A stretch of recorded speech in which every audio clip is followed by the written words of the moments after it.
All right, everybody, it is May 1st, 2022. Wishing everybody a very, very happy Sunday night here live from Midtown Manhattan. You know, we're starting off the stream in a little bit of a different spot tonight. So we are right outside of the flagship Hilton Hotel. We're going to be walking probably down Park Avenue, but I want to try to make it get all the way down towards the Hudson Yards tonight. I know we were going to try to do that last night. Unfortunately, we couldn't, but being that it is Sunday night, we are going to be doing the Markets a Look Ahead stream where we will be covering what will be going on this week on Wall Street. So obviously, the biggest event that's going on this week is on Wednesday. That is when the FOMC meeting will take place.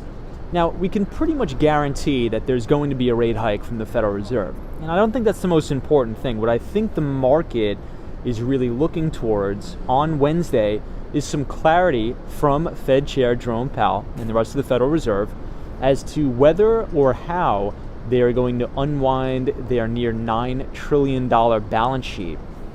And as we know, ever since the lows of 2008, there's essentially been a direct correlation between equity returns, whether that be the S&P 500, the NASDAQ, the Dow Jones Industrial Average, and the expansion of that Fed balance sheet. So over the past probably about 2 or 3 months, probably even longer since the beginning of the year, we've been seeing this credit cycle essentially come to an end with inflation kicking up, with the Federal Reserve being forced to raise interest rates, and now signaling that they are going to unwind their balance sheet.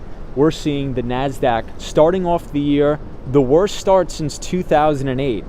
So will these equity price declines continue, or will we see some relief this week going into the second quarter, third quarter? I guess we'll have to find out. We'll talk about it. So let's see who is in the chat tonight. But before we do that, let's have a look at futures. So the futures market just opened. So if we look at the ticker symbol ES for the S&P 500 E-mini futures contract, we are up fractionally about 50 points to 4,128. Let's take a look at the NQs. So the NQs on the NASDAQ 100, that's also up fractionally. And it looks like the Dow Jones Industrial Average YM is also up. Let's check that real quick. YM. It looks like the Dow E-mini futures are up about 33 points. So everything's pretty much flat. I wouldn't even consider it up. I'd call it flat. A lot of earnings. We're going to cover that. But let me just put away my laptop here. And then let's see who's in the chat. Hope everybody had a good weekend. Back to business tomorrow. Back to work wherever you are. Some of you, it's already Monday already. I know we have a lot of Korean viewers. So let's see who we have in the chat. Hey, we have Mr. Ming is here. Good to see you, Mr. Ming. I have Joe C. Happy Sunday. Soho Guys is back again. Good to see you. Tice says, hola. Hola, good to see you. Andre, good to see you. Says, hey. Christian says, yo, Tom, long time. Yeah, Christian Hansen, it's good to see you back in the chat. Long time no see. I hope you had a very restful and good weekend. Alton is here. Says, hey, Tom, how's it going? I see my one and only good friend Sanjib says, hey Tom, how are you? I'm from Montreal, Quebec. Hope everything is going well there. Samantha, good to see you, Samantha R, as always. So everybody, we're starting off the stream in a little bit of a different location. We are right outside the flagship Hilton Hotel, which was actually closed for the vast majority of the pandemic. It actually just opened probably a couple months ago. But beautiful night, beautiful day today in the city. Not too hot, not too cold. I was actually walking around Central Park pretty much all day today. And we're going to talk about the shift from shifting in consumer spending to services, which is travel, hotels, and experiences. And I think that was on full display today here in New York, especially in Central Park. A lot of tourist activity, which is always very good to see. Good to see you, RJ. Hope you're well. Gary says, hey, Tom. Vinny Castellano says, happy Sunday, my friend. Vinny Castellano is joining us from Staten Island. Always good to see you. I hope you and Maria are doing very, very well. I see my good friend Ruby Falcone. Good to see you, Ruby. So real quick, everybody, this actually used to be a retail storefront of E-Trade. This has been vacant for probably about a year now. So this entire building, this is actually the Alliance Bernstein building. Alliance Bernstein is a big money manager on Wall Street, actually publicly traded. So I'll give you sort of a shot of it from this angle, but a lot of the retail space is vacant here in New York, although nobody really goes into E-Trade and Charles Schwab physical locations anymore. I see Alton is here. Ruby Falcone says howdy. Good to see you. Hemp Lord, British Gray. So British Gray is joining us from Tampa, Florida. Good to see you. Nick Rocks. This is good Sunday evening. Welcome everybody. So we are exactly on the corner of West 54th Street and 6th Avenue, across the street from the very famous Warwick Hotel, as well as the flagship Hilton, which is one of my favorite hotels here. I see Chris Beeman is here. Good to see you, Chris. Chris is joining us from the one and only AZ, Arizona. Good to see everybody. Michelle McGraw says, hey Tom, how are you? I'm doing very good, Michelle. It was a beautiful day in the city today. I spent the majority of the day walking around Central Park. I went to the Upper West Side. It was very, very good. Manuel says Caldwell Banker owns it. Yeah, so this is the Alliance Bernstein building. They were able to fill. Let me know if the quality is good on the stream. So they were able to fill one of the retail locations here, which is actually a Blue Bottle Coffee. But if we zoom over here, for the longest time, this used to be an E-Trade storefront, totally vacant now. But then again, you know, this area doesn't get a lot of foot traffic, so I'm not sure what could potentially go in this space because it's so big, and you know, I don't think they're going to find any retailer to go in there. Sheila Neal is here, says, hey Tom and everybody, good to see you. Sheila, Bit of Wander, always a pleasure to see you, my friend. Vinny Castellano says, Tom, Maria Castellano wants to know if we can go to Little Italy. Yeah, so we'll probably go to Little Italy tomorrow, actually, because I'm going to be down there. I'm going to be down in the Soho area, so we will definitely go there. Micro says, what do you think about AMD earnings next week? I'm thinking puts. Yeah, so we're going to talk about that. There's a lot of semiconductor companies reporting earnings. I believe AMD reports on Tuesday after the bell. But to your point, you know, a lot of semiconductor stocks are reporting, but one of the trends that I'm going to try to piece together next week, obviously at the beginning of earnings season, we were talking a lot about the major investment banks, Jamie Dimon, CEO JP Morgan Chase, giving us some preliminary credit card data, essentially telling us that consumer spending is shifting from, you know, durable goods, as they say, to more services. And I think that really backs it up because, you know, last week spending on durable goods declined for the second month in a row as consumers are shifting the majority of their spending habits to services, which would be anything from airfare, hotels, you know. And just from my perspective, a little bit of anecdotal data here, I was walking around Central Park both Saturday and Sunday today, and it was so crowded, it was so packed. Tourists, I was hearing multiple different languages being spoken, so that tells me that consumers, you know, no longer want to be stuck in the home. They want to get out, they want to travel, they're sick of you know, dealing with COVID. So the point I'm trying to make there is Tuesday we have a very, very important company reporting earnings, which is Airbnb. I think if Airbnb really blows out earnings, I think we can conclusively say that the transition from spending on things like Netflix and others are really shifting towards services. And what does that mean for a cyclical rotation in a portfolio? But AMD reports on Tuesday as well. It's going to be a busy week on Wall Street for sure. Hey, Ali Star says, greetings, Tom. Good to see you. Hope you're well. Photos from around New York. Hope you had a good Sunday. Bit of Wander. Lila's here. Says, hey, Tom and everybody. Good to see you, Lila. Check out this dog in front of us. Very beautiful. Sally is here. Says, beautiful view, Tom. Sally, good to see you. Hope you're well. So let's head downtown tonight. We are going to be heading towards the Hudson Yards. We haven't been there on a stream in quite some time.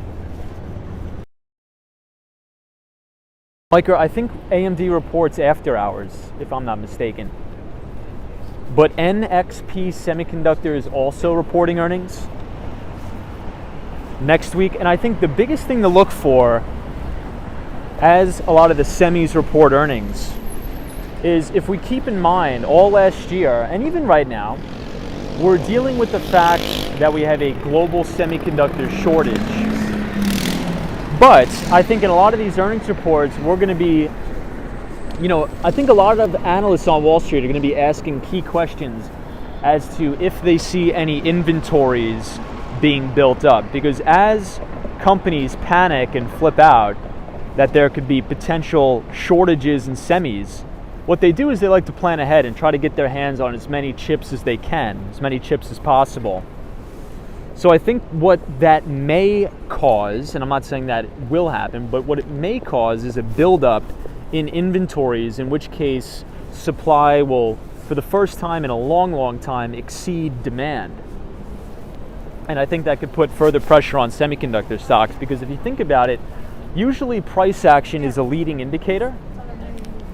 And if we think about the price action, a lot of these leading semiconductor stocks like Nvidia, AMD, AVGO, Broadcom, a lot of them have been rolling over with the general market. Now, I'm not sure if that's just because we are in a credit crunch cycle where the Fed is raising interest rates and they are essentially going to unwind their balance sheet, so they're selling off with all the other NASDAQ stocks, or if there's any type of correlation here. But this is the front of the flagship Hilton Hotel I wanted to show everybody. Hey, Buy the Book is here. Good to see you. Buy the Book says, hey, Tom and everybody. Well, I hope you had a good Sunday. Buy the Book. Stephanie says, it's still light out here in Louisville, Kentucky.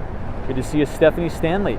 So I was watching a video on Twitter that supposedly there was a massive, massive tornado that hit a part of Kentucky or Kansas, I forget. But I hope everybody's all right. It looked like a nasty, nasty tornado. But if you look directly ahead, you see a different perspective of 432 Park Avenue. Usually, if you remember on last night's stream, we were actually walking past 432. But this very classic kind of brownstone-ish looking building, all brick, is a very famous hotel here in New York City on the corner of 54th Street. It is the Warwick Hotel, which I also believe was closed for a long, long time and actually just opened from the pandemic. Mauricio is here, says hello from Brazil. Good to see you. Sebastian is here, says hey Tom. What's up, Sebastian?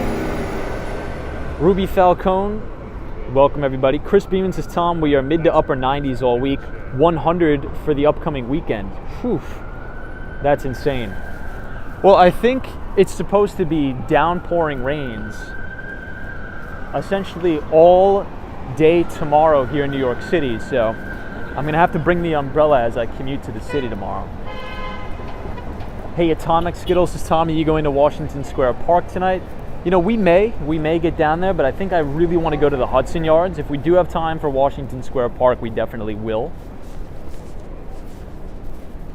But as we pass the Neuberger Berman building, which is a major, major wealth manager here in New York, obviously, as we know, the very famous Berkshire Hathaway conference was this weekend.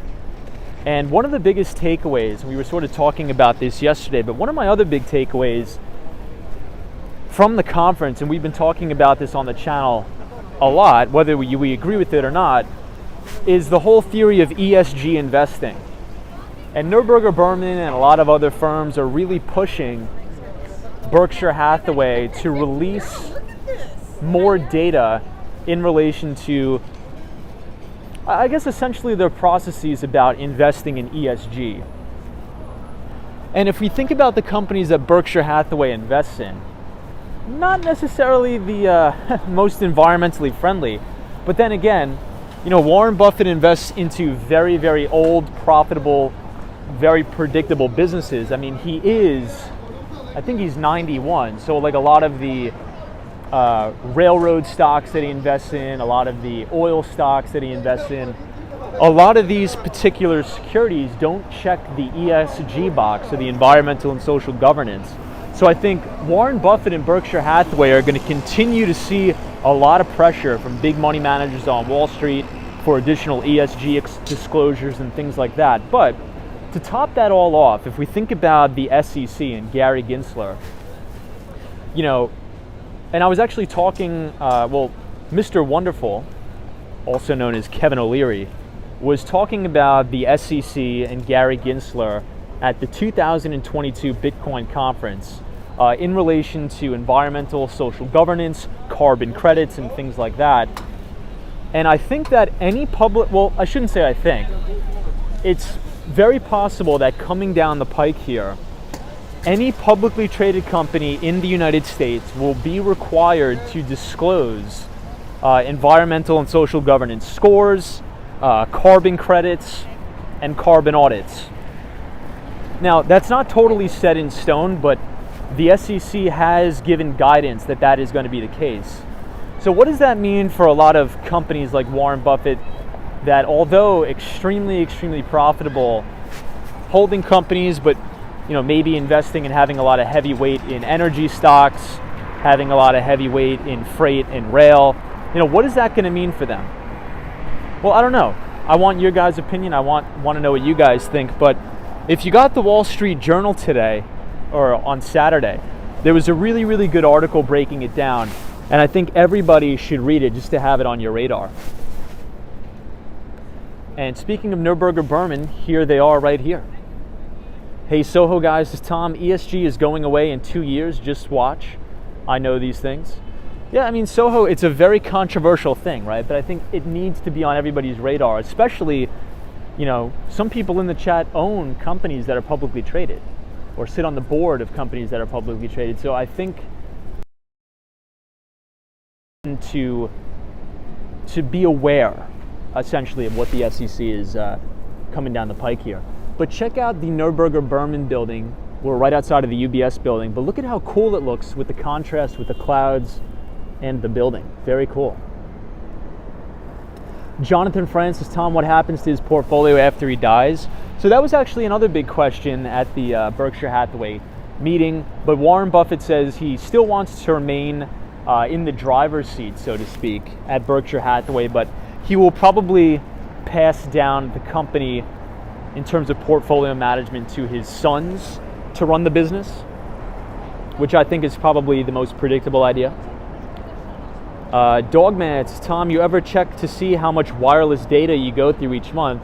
It's got to be an insane amount. I think it is an insane amount. It's probably in the hundreds of gigabytes, probably. But it's good to see you, man. Bernard Friedman, welcome, and I hope you're feeling better. Bernard says, hey guys, I was feeling sick. Good to see you, Bernard. Sebastian says, hey Tom. Jason X says, hey Tom, futures barely green, more blood in the streets tomorrow. Almost a done deal. Yeah, so futures did just open.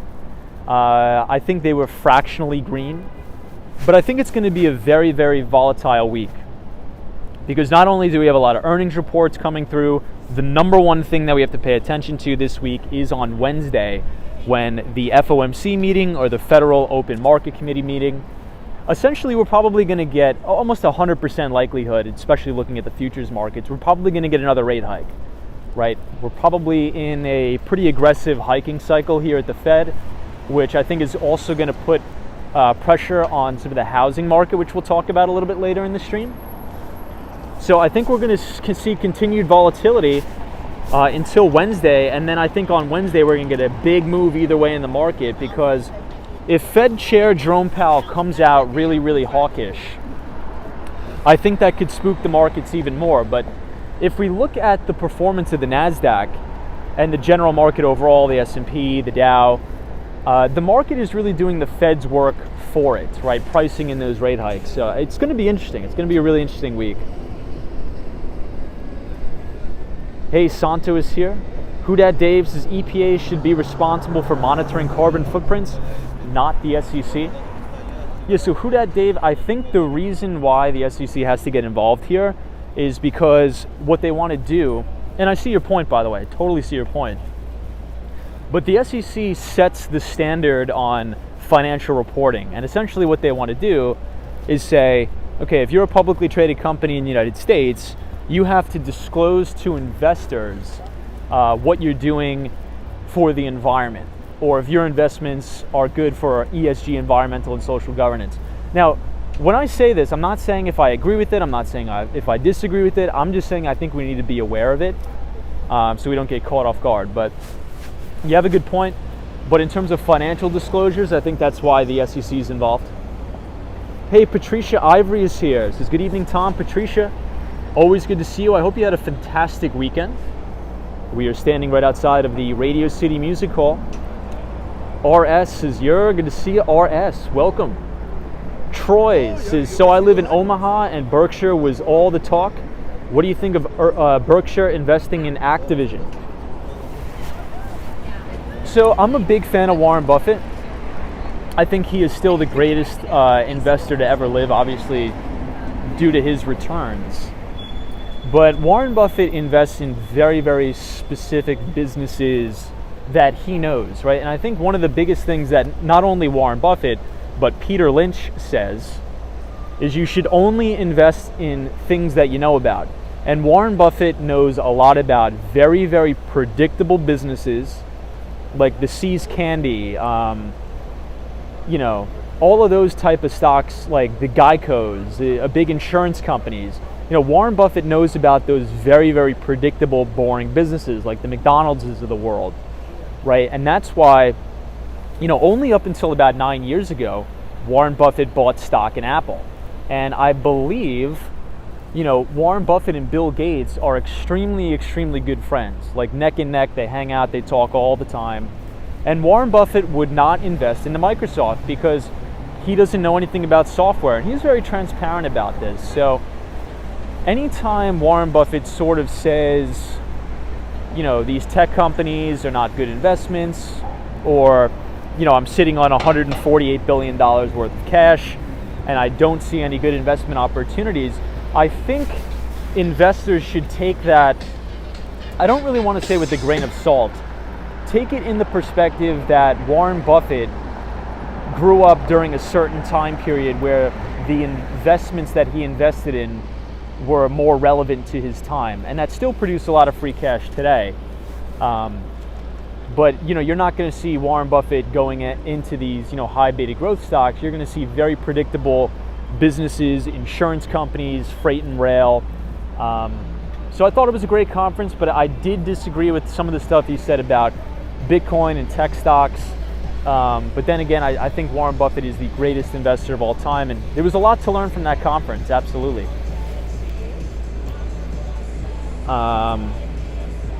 Joshua Johnson says, when I was a kid, my dad used to walk me through it into the city. Very cool. Soho says, Tom, the SEC is trying to destroy America. Well, it seems like Elon Musk is at war with the SEC. You know, Elon Musk always says, I don't respect the SEC. And I guess they could be predatory at times, but you know, if you think about the Securities and Exchange Commission, they really set the precedent for policy, not only in the United States, but across the world. You know, foreign markets really look to the Securities and Exchange Commission to set their policy as well. So I think overall, I don't think the SEC is that bad. I think they do a lot of good, but then again, you know, they're very reactionary, just like every government agency is. They're not very good at preventing big catastrophes, but they're very good at jumping in and correcting the wrongs after a lot of investors get burned, unfortunately. Micro says, Buffett just got lucky investing in good companies like Amazon and Coca-Cola. That weren't that many companies in his time. Yeah, I mean, I would disagree with that, but I do respect your point. I don't think Warren Buffett owns Amazon. But, you know, a lot of people do say, oh, Warren Buffett just got lucky and things like that. But, you know, I do disagree. I mean, he is probably one of the most disciplined investors there are. And I always like to talk about this. I think it's a good conversation because there's not one right answer. Right? You'll have investment managers that are very, very talented where they only specialize in enterprise software. If we think about in the private equity space, think about Orlando Bravo. You know, Puerto Rican billionaire, a brilliant guy, made billions investing in only software companies. right? Warren Buffett just tends to be a little bit more rigid because that was, sort of the investment strategy for back in his day.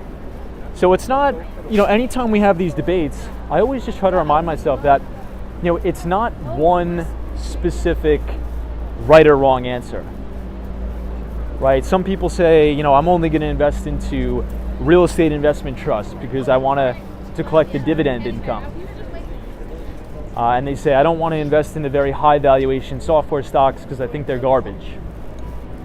So I think the investment business is just so interesting. But, check out that Wall Street Journal article that came out on Saturday, because I think there was a lot of good information in there, a lot of stuff we can learn.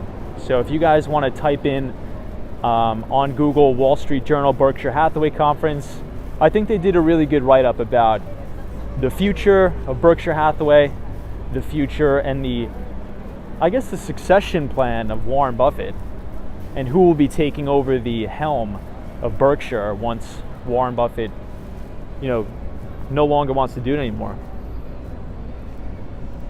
Miker says, Tom, did Buffett day trade in the beginning or did he just invest? Yeah, you're just hating on Buffett because of his comment on Bitcoin. No, so Warren Buffett is not a day trader at all. What he likes to do is he likes to do deep fundamental analysis on companies and then make big, massive, concentrated bets in those companies and hold them forever, right? In very, very predictable businesses that generate a lot of free cash. So I think See's Candy is one of Warren Buffett's largest investments. Well, now Apple is one of his largest investments, but it took Warren Buffett almost 2 decades to buy Apple, right? And Warren Buffett was one of Tim Cook's very good friends, but only about 9 years ago did Warren Buffett actually make an investment in Apple, and he made an absolute killing and still continues to do that this day. And also Geico, I think, is another one of the big holdings of Berkshire, and a lot of the freight and rail companies as well. So everybody, we are now at Rockefeller Center. This is 30 Rock. Hey, Palmettis, good to see you. Hope you're well. Maurice says, hello, love from India. Love India. Hope everybody is doing well in India, and thank you to all of our Indian viewers. I see my good friend Marty Lewis. Marty, hope you had a good weekend, and hope you got some time to go swimming. XOXX Bob, welcome my friend. Thank you, XOXX Bob. Who Dat Dave says maybe Jimmy Buffett will take over for Warren. That's what I vote. I love that. Talvish says walks from Wall Street. How are you doing? Talvish, I'm really good, man.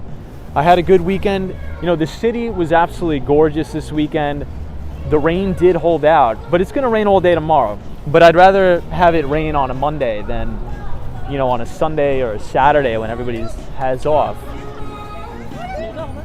But I'll give you guys another view of the skating here.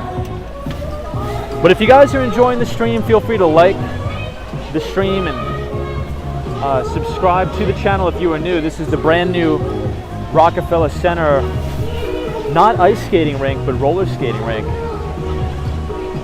Hey, Ron is here. Says, what a nice evening. Good to see you, Ron. Welcome. Line Sync. Says, good evening all from the United Kingdom. Good to see you, Line Sync. Hey, Marty Lewis just came from the pool waiting on the bus. Love that. Bernard Friedman says, love the skating rink. Good to see you, Bernard. Yes, Samantha R is like, Tom, I agree. The city was beautiful this weekend.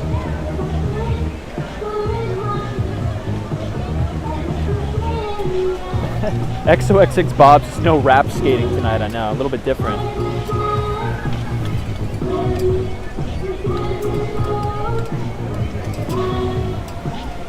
Here, I'll give you guys a look at all the flags. So all the way around Rockefeller Center, they put up all of these gorgeous flags here. Hey, Tom M says, Tom, the S&P 500 books the worst start of the year since 1939. Yeah, you're right. Also, Tom, I believe the NASDAQ has had its worst month since 2008 financial crisis. And I think we may see a little bit more downside pressure here as Wednesday is Fed Day, the FOMC meeting. We will hear from Jerome Powell and the Federal Reserve.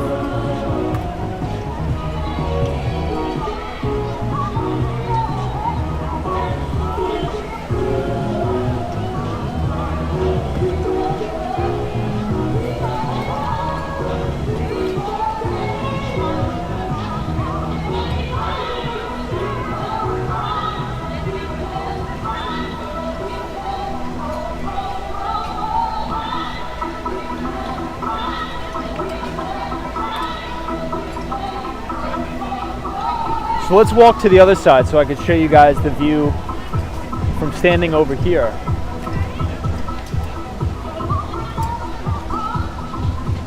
Hey, Ed Potke says, Tom, no ice skating. Yeah, so no ice skating. They actually made it a roller rink. But everybody, on Monday, May 2nd, the first trading day of the month. So this is going to be the first trading day of May. So hold on, I'll show you where they put the tree. So right here is actually the exact spot where they always put the Christmas tree at Rockefeller Center. It actually has its dedicated spot. Hey, Michelle K is here. Good to see you, Michelle. Jay Einstein is here. Says, hey, Tom. Jamie Massetti says, Ripple's XRP is soon to be the top cryptocurrency. Interesting take, Jamie. Hey, Aaron says, hey, Tom, what college did you go to, if you don't mind me asking? Yeah, so I went to John Jay College of Criminal Justice, a CUNY school here in the City University of New York, right near Columbus Circle, 59th Street, where I did majored in criminal justice with a minor in economics, and I took some forensic accounting classes, because originally I wanted to be in the NYPD, and then maybe work at a federal agency tracking money laundering, hence the forensic accounting classes. But definitely took a little bit of a different turn. Hey, Soho guys, this is Tom. I cashed out all of my Bitcoin. So Soho guy, I'm not sure if you're on Twitter, but if you want to follow me on Twitter, Walks Wall Street, I did post a very intriguing chart, and I think the price of Bitcoin is going to gravitate towards its 200-week moving average, which is right at about $27,000. And usually, if we look at the on-chain metrics, you'll see a lot of long-term holders or whales accumulate significant stakes of Bitcoin right near that 200-week moving average. So I think you're right. I think we could see some downside pressure here. Cynthia Beal is joining us. Says, hello, Tom. Hey, Cynthia. Good to see you. Hey, everybody. We have the one and only NYC Cherry Group here, man. Good to see you.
So one piece of economic news that really stood out to me last week, and I want to know the chat's opinion on this.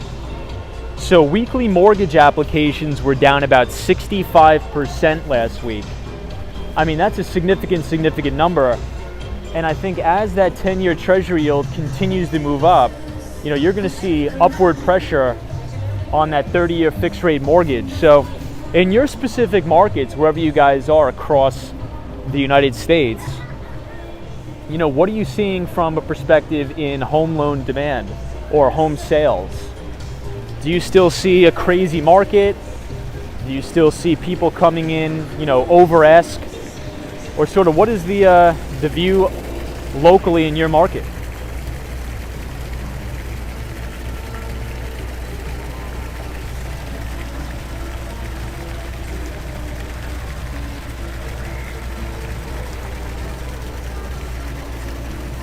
Hey, Andrew says, Tom, there's a shortage of inventory. Yeah, that's a good point.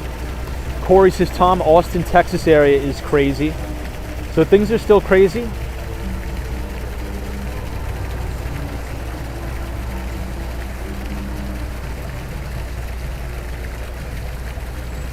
Okay, Andrew's saying more home equity lines of credit. Well, I mean, we're also seeing data that a lot of people, well, obviously now that interest rates are going up, refinancing is down big. And all the flags of the country, so like you can see the Cossack flag, you can see LA flag and stuff. Cool. Okay, so this is the very famous Saks Fifth Avenue here. Corey says, yes, they are building houses everywhere.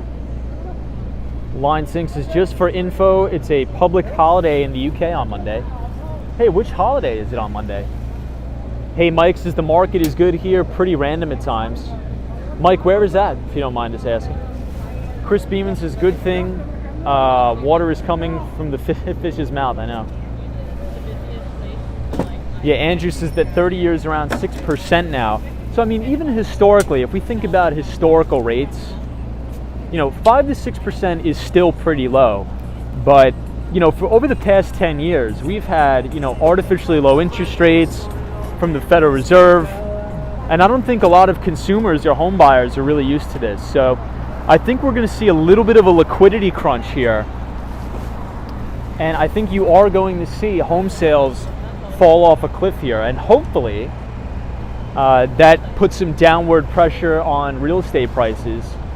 And that would be a good thing, I think, overall long term for the economy, because, Harvard Business School actually did a study on first generation millionaires. I think they actually partnered with Ramsey Solutions on the study. And out of all first generation millionaires, which essentially first generation means you didn't inherit your wealth, right? You didn't get it from mom and dad, or it was passed down through generations. First generation millionaires means, you worked hard and, you made the millions yourself. So they crunched the numbers, and the vast majority of first generation millionaires in America, the vast majority of their net worth is actually made up from the equity in their home. And I think what we've been seeing, I'm just going to say ever since the lows of 2008, we've been seeing extremely low interest rates, and especially now. So let's fast forward to 2020, when the Federal Reserve really dropped the interest rates literally to zero. So if you were a big institutional investor, right, a big REIT, a real estate investment trust, essentially what you were able to do is borrow money at extremely low rates, essentially free money, right? I mean, if you're an institution and you could borrow money less than 3%, and the CPI print is almost at 9%, well, that's pretty much free money. So we've had institutions with so much buying power, not only buying up multifamily real estate, but also buying up single-family homes in the United States.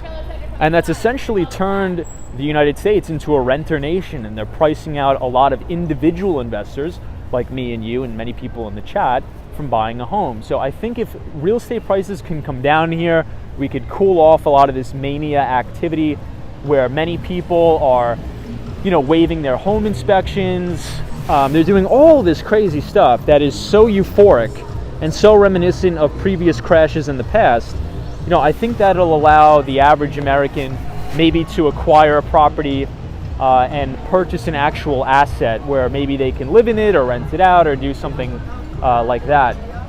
And that's really, statistically, if we look at the Harvard Business Review study, that's how the vast majority of first-generation millionaires in America have built their wealth, is through the equity in their home.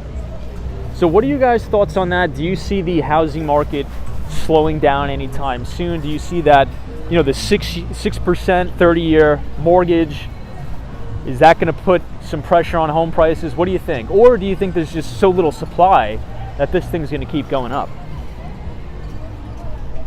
Elliott Wave Review says, Tom, do you think we can avoid a recession? Avocados are $5 a piece for the love of Pete, and salaries aren't matching inflation.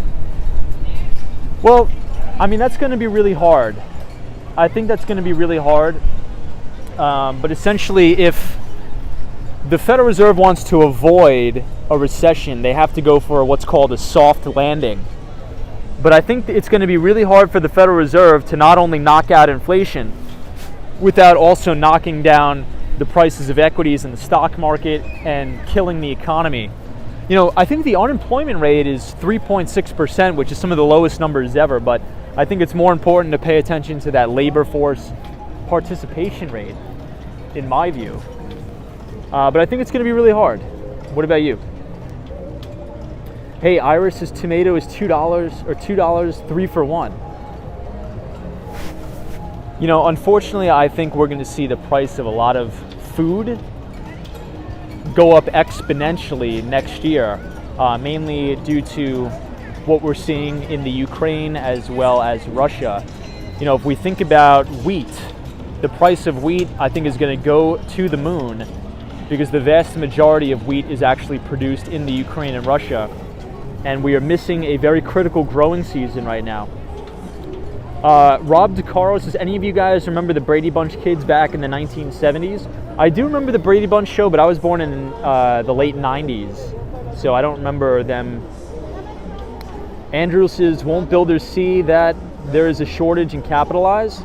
Well, I think the biggest issue has always been building permits. I think that's the major issue in California is it's very hard to get a building permit, right? It's very hard to get a permit to actually build homes. And I think that's been one of the major issues in California and why there is I would say a housing crisis in California. Hey, Marcos, my fam, says, hey, Tom, very beautiful New York. It's a dream. Hugs from Sao Paulo, Brazil. Hey, thank you so much. We love Brazil here. Love Brazil. Roy S., good to see you. Cindy Foley is here, says Ukraine was the breadbasket of Europe.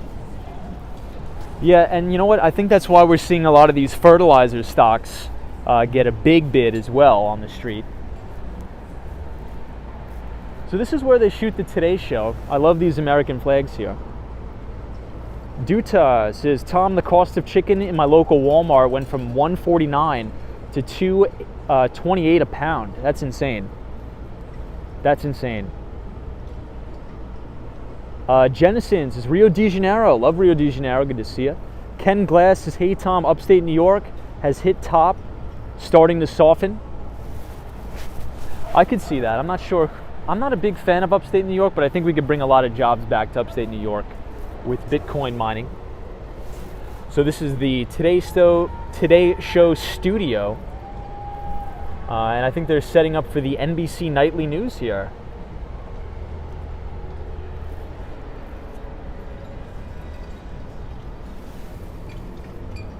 Perry Willix is here. Good to see you. Wingers says, Tom, can you even say hi to me? I am feeling so left out. Winger, good to see you, my friend. War Walker says, I thought she was going to fight Tomcat. Good to see you, War Walker. Hope you're well. Chase, welcome. Chase, if you want to see my face, you could follow us at Walks Wall Street on Twitter, and you will be able to see my face.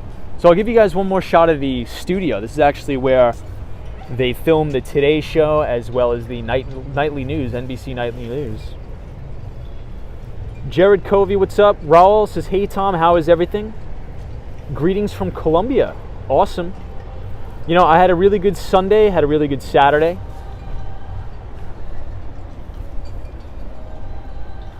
Here's NBC Nightly News. Daniel D, welcome, my friend. Yeah, photos from around New York's like Walks in Wall Street studio is at 220 Central Park South. I wish. Easy Andy is here. Hey, Easy Andy says the people of New York, whenever they want, can come visit Barcelona. They will not leave you indifferent. Well, thank you for that. I accept the invitation, and hopefully I'll be there soon. FredEx's Live Factory. Bernard Friedman says, any breaking news for tonight? You know, I'm not sure. I think in terms of the weather, you know, I was watching these videos on Twitter that were really heartbreaking. I'm not sure if it was in Kansas City, but I believe there was crazy tornadoes that swept across the United States, wreaking havoc. But if you look directly in front of you, this is where they shoot and film Saturday Night Live, NBC Studios. And this is one of my favorite pictures, favorite photos of all time, right here. George Washington and the gang. Love it. Big fan.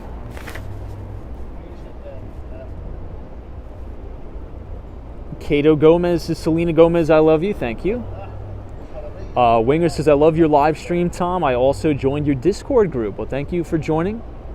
Yeah, Gregory says it happened in Kansas. That is so heartbreaking.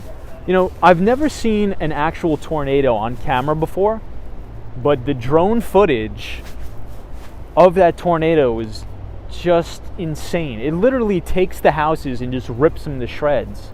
I guess that just goes to show how powerful Mother Nature is. It's just really insane. Cindy Foley says, great photo. Good to see you, Cindy. Photos from around New York says, Walks on Wall Street. They have it at the Metropolitan Museum of Art. I know, I've seen it.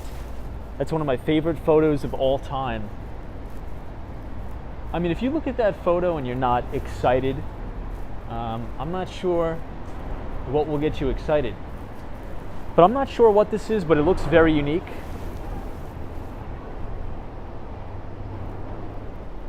Hey, Dogman says, Washington crossing the Delaware. Good to see you, Dogman. Yeah, Line Sink says, saw those tornadoes, very big. Perry Willicks says, hey, Tom, New York City is looking great tonight. Thank you.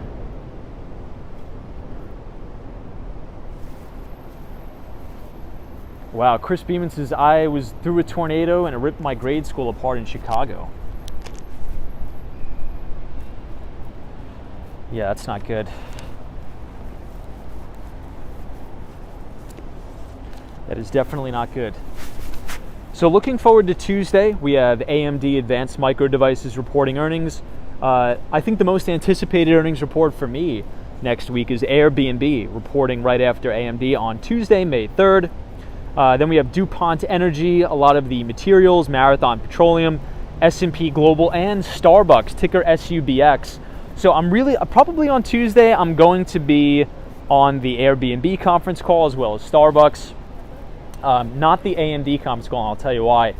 So Starbucks is intriguing to me because Howard Schultz is now once again back in the driver's seat, being a CEO of Starbucks. Kevin Johnson is stepping down and he's going to make his way out.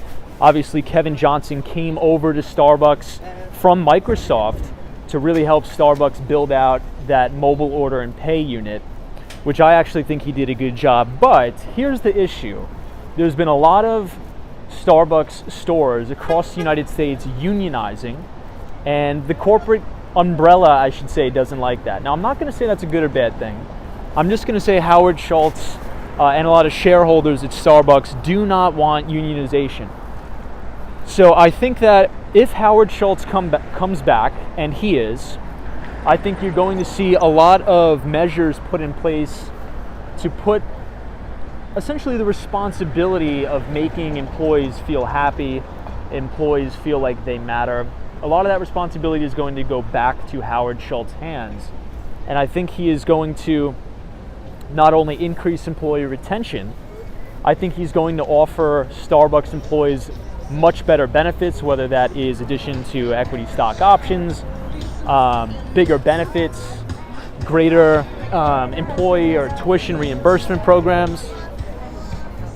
So definitely want to be on that call for that. And Airbnb. The reason why I want to be on the Airbnb conference call is because I think we are seeing a big shift in consumer spending away from durable goods to services. And I think we've seen that today as I was walking through Central Park. People are not spending on the traditional things that they've spent on during the pandemic. They're not buying Netflix. They're not, buying durable goods. They're spending money on air travel. They're spending money on the Amtrak train, spending money on hotels, going to concerts. People are sick and tired of COVID. The majority of the United States is vaccinated, so people want to go out and spend. So maybe this will give a little bit of a boost to Airbnb's earnings. But let me know what you guys think about that. Hey Liz, I have a loss on Starbucks and bummed out about it. They have a lot going on now. Yeah, I mean, they're dealing with that unionization. I don't really want to say problem, because that could maybe get me in trouble, but definitely shareholders and stakeholders do not like the unionization effort. Hey 48 says, hey Tom, how are you? Hope you're well tonight. I'm doing really good. It's good to see you. Rock Miller 3 says, greetings from Detroit. Love to see you, Rock Miller 3. Thank you for joining. We are doing our Markets a Look Ahead stream. Daniel G says, hey Tom, good evening. I was watching a movie and an alert frontal. Interesting. Good to see you, Daniel G. Hope you're doing well.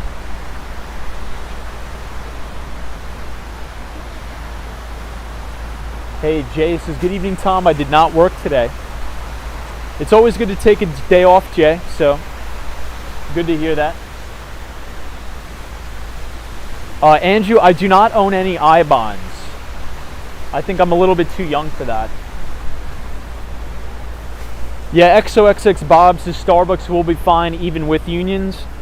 That is sort of my point of view as well, because I think, a big brand like Starbucks, especially if we think about an inflationary environment that we have now, what you want to look for are brands that have extreme pricing power. And let's say if the prices of commodities are rising, for example, coffee beans, Starbucks is probably going to be able to pass those price hikes on to consumers a lot more than your local coffee shop may be able to do that, right? Because of the pricing power and the brand. So during times of inflation, I'm just using Starbucks as an example. Those are the companies that tend to maintain their gross margins, or if not even expand them.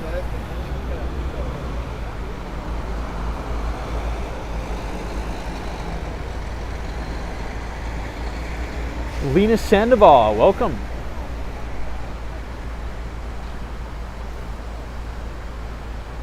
Hey, photos from around New York's like, Tom, which mic did you get? So I don't know what the exact name of the microphone is called.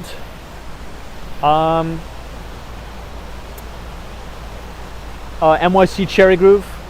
I just got it off of Amazon for a couple bucks.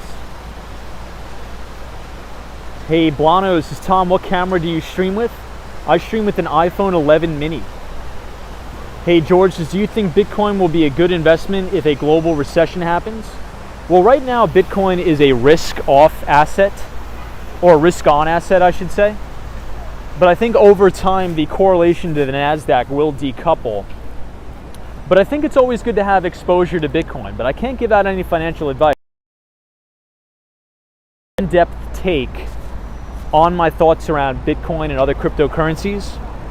If you type !news, NEWS, in the chat, you could actually read my entire write-up on Bitcoin in terms of institutional investment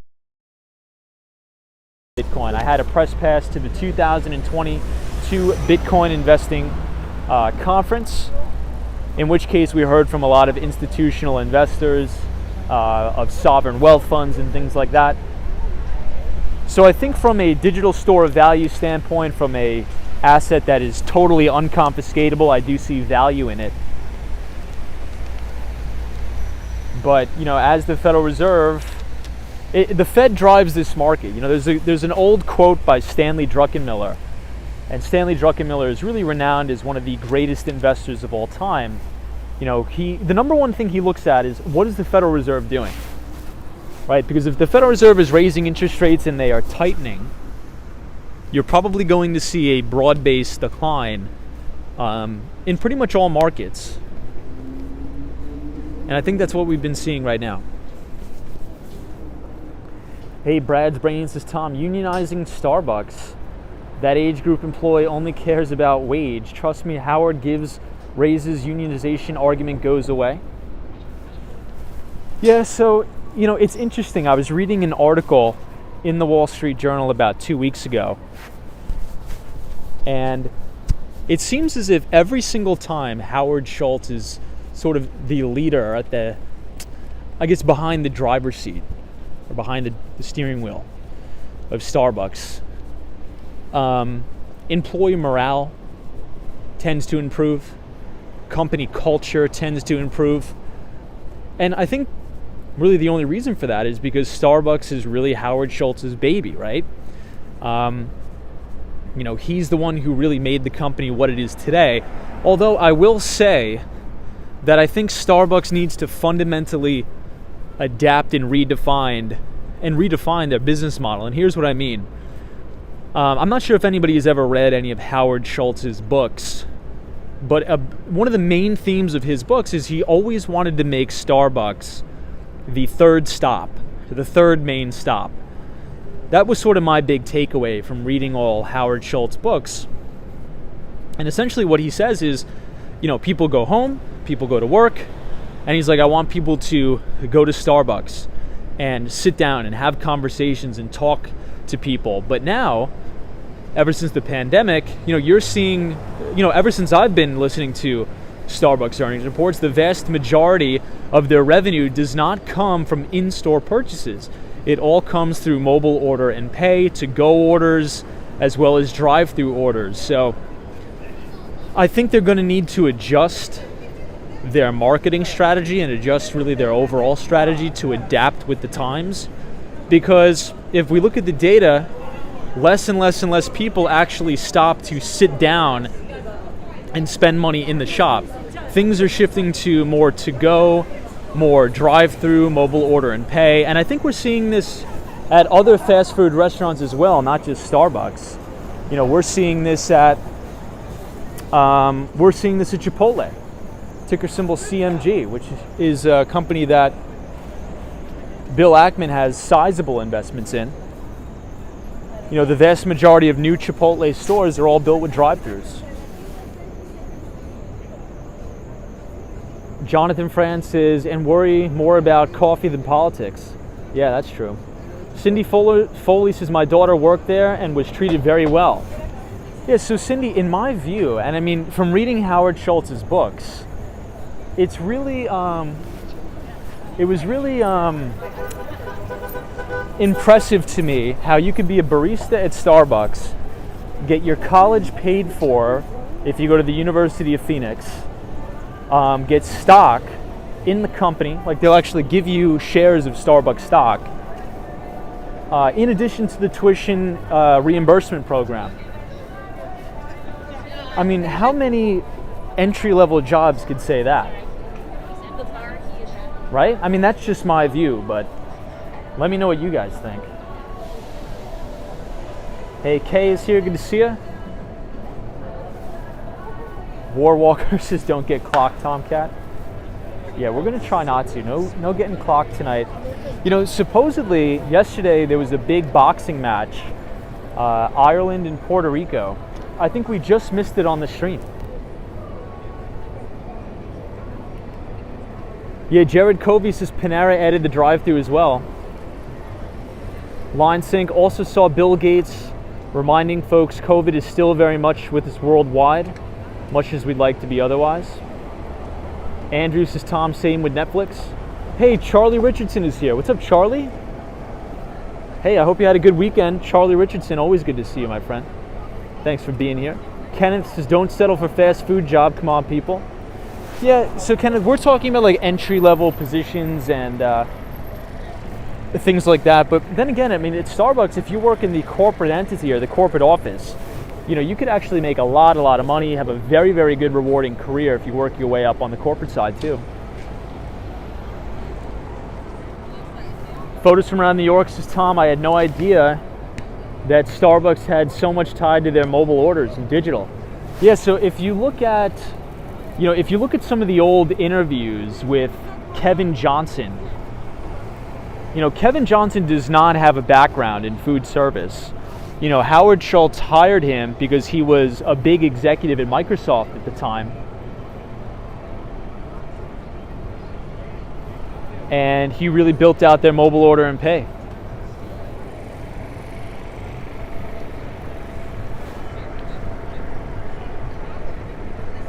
Hey, Canal says, I'm Brazilian and my dream is to visit New York City. You gotta come. Dilbert says, what street are you walking? So this is Broadway. We are walking down Broadway, but we may go over one because very seldom do we go over here. Hey, Texman81 says, Tom, some entrepreneur will open a new coffee chain called Low Bucks with the motto, the home of reasonably priced coffee. It's your fault, says Johnny Depp is innocent. Yeah, so what is going on with all that stuff? I see a lot of stuff on the internet about Johnny Depp, but I sort of refuse to look into it because I don't really like to, look into celebrity stuff, but I don't know what's going on with that.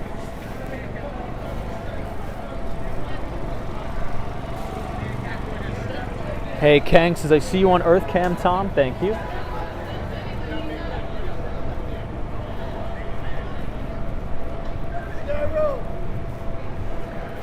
So this is the W Hotel here.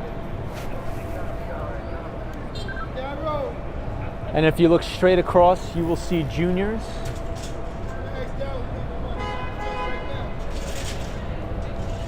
Photos from around New York's like, Tom, the trial is a train wreck in slow motion. Jeez.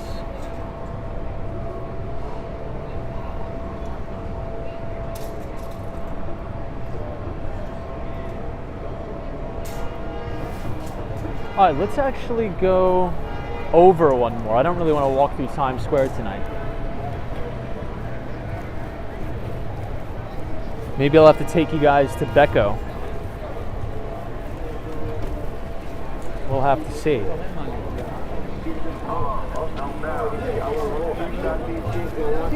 Excuse me.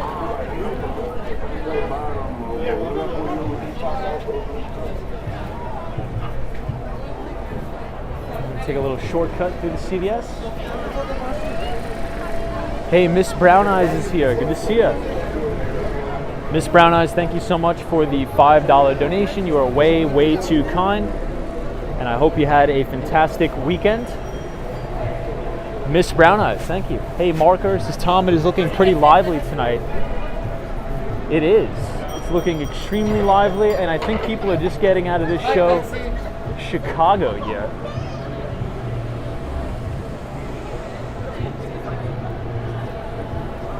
Hey, Daryl is here. Says, what's up, Tom, from Chicago, Illinois. Good to see you.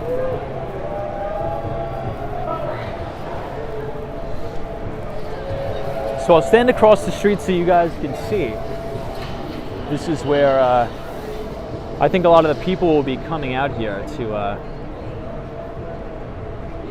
maybe the show Chicago is concluding. Roy S. says, maybe Becco will give a discount for the Walks on Wall Street family. Hey, CS is here. It's so nice to see the city with energy. Good to see you, CS. So, Samantha, yes, we will be going to the Hudson Yards tonight. We will be making our way there now.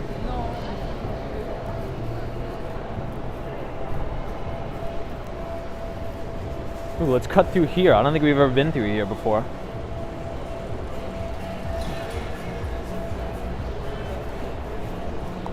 So one other thing I wanted to add, everybody, on Friday to cap off the week, The BLS releases the jobs report for April. So many economists on Wall Street are forecasting a gain of about 375,000 jobs in the non-farm payroll, compared with an increase of 431,000 in March. So even though it's going to be a little bit of slight deceleration, we're still going to see job growth in the economy. Looking to the unemployment rate is expected to remain unchanged at 3.6%, which is some of the most historical low levels we've ever seen. But if you guys have been watching the channel, like I know you have, I think the bigger picture to look at is not the unemployment rate, but the labor force participation rate. I think that is the number one thing to look at in terms of the health of the overall economy.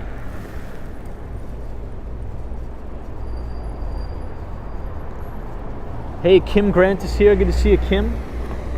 Hope you're doing well.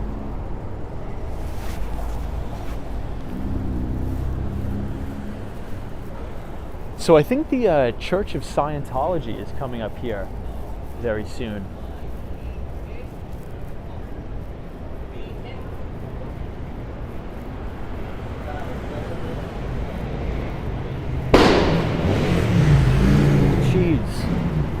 Not gonna lie, that that burst startled me a little bit. Hey, Jose is here. Good to see you. Brad's brain is like, Tom, let's see who gets the sarcasm. I think I was picking up on the sarcasm a little bit.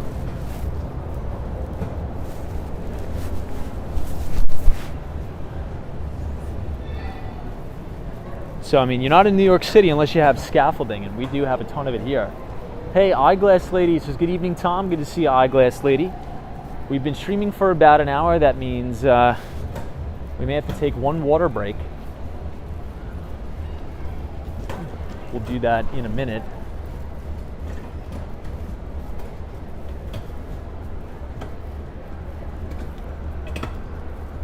"48 says, Tom, what was that big bang?" So I think it was a lot of the motorcycles, or anything that's those mufflers of the sports cars.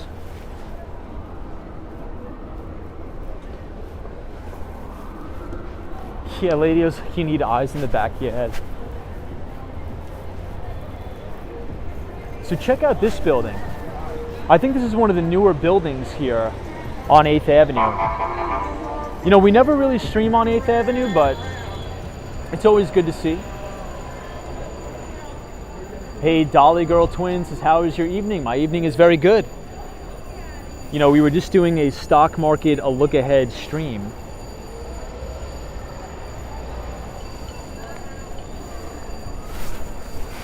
You know, we were going over some of the earnings reports. Here we have the FDNY fire truck backing up here.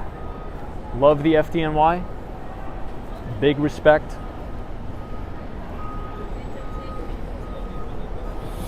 Let's get a big thumbs up in the chat for the FDNY. This is Engine 45, Ladder 4, Battalion 9.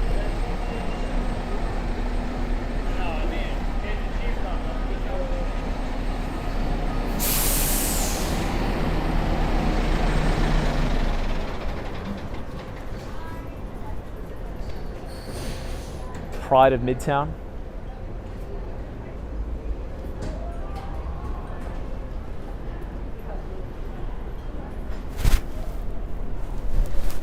Big thumbs up.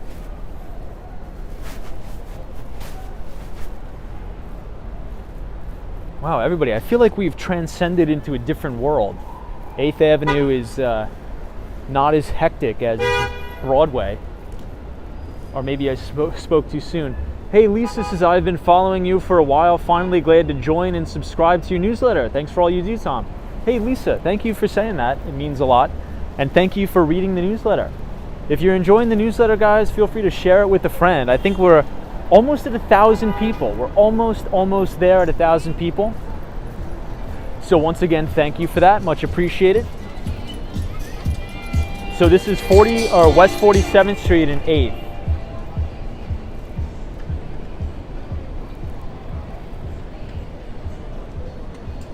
You know, this place looks packed. Hey, Manthony 18, good to see you.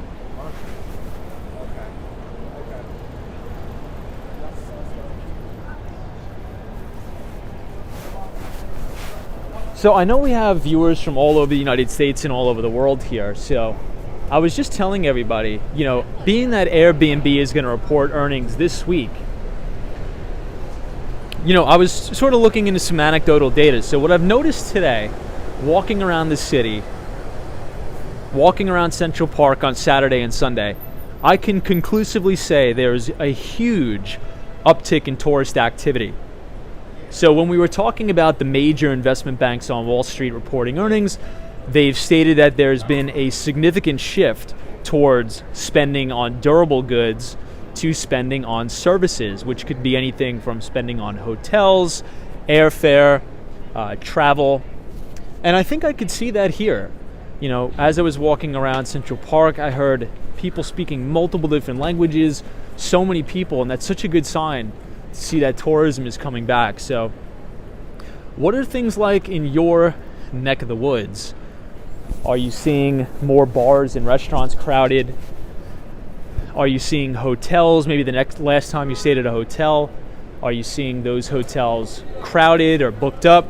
Sort of what are you guys seeing on the ground floor? That's sort of what I'm seeing here in New York. And I think the Airbnb earnings report that we are going to see on Tuesday is going to be very telling as if this thesis will continue.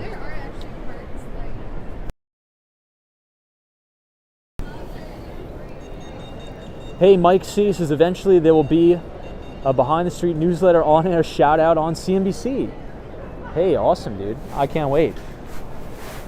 So when I started the Behind the Street newsletter, my goal was, okay, let's get 500 people by the end of the year. So my main long master plan with Behind the Street newsletter is to really just tap some of my friends on the shoulder that work at major investment banks, that are analysts at hedge funds, and essentially make a platform where it's institutional grade equity research as a service, and offer that to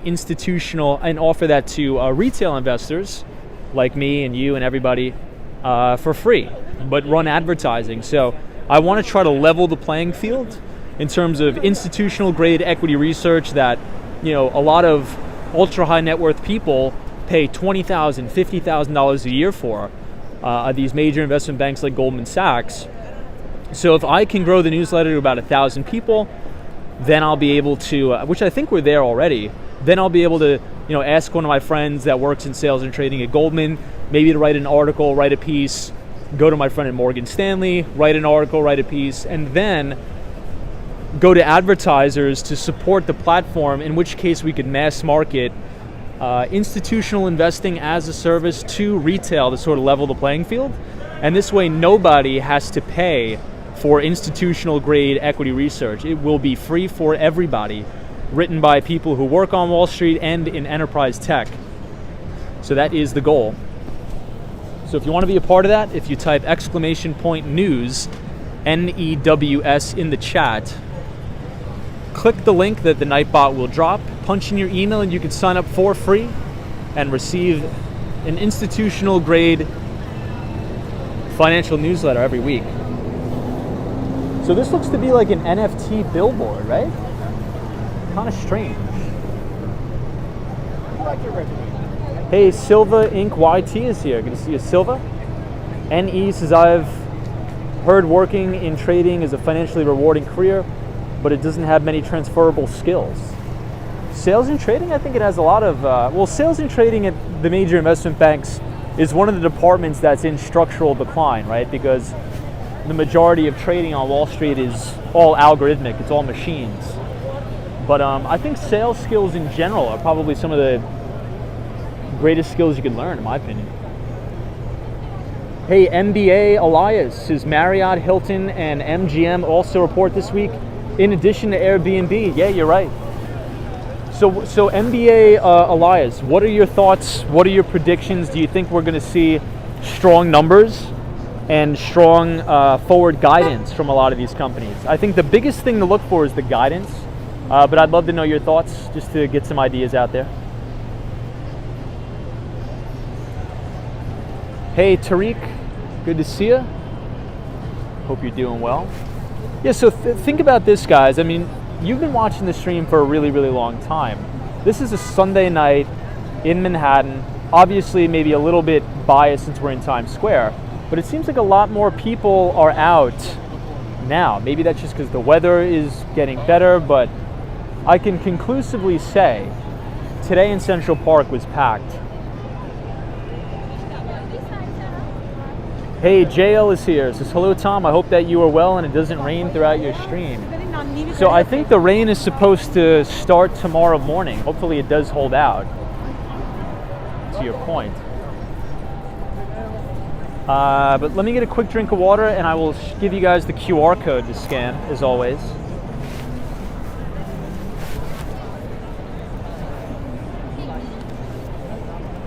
So if you guys want to receive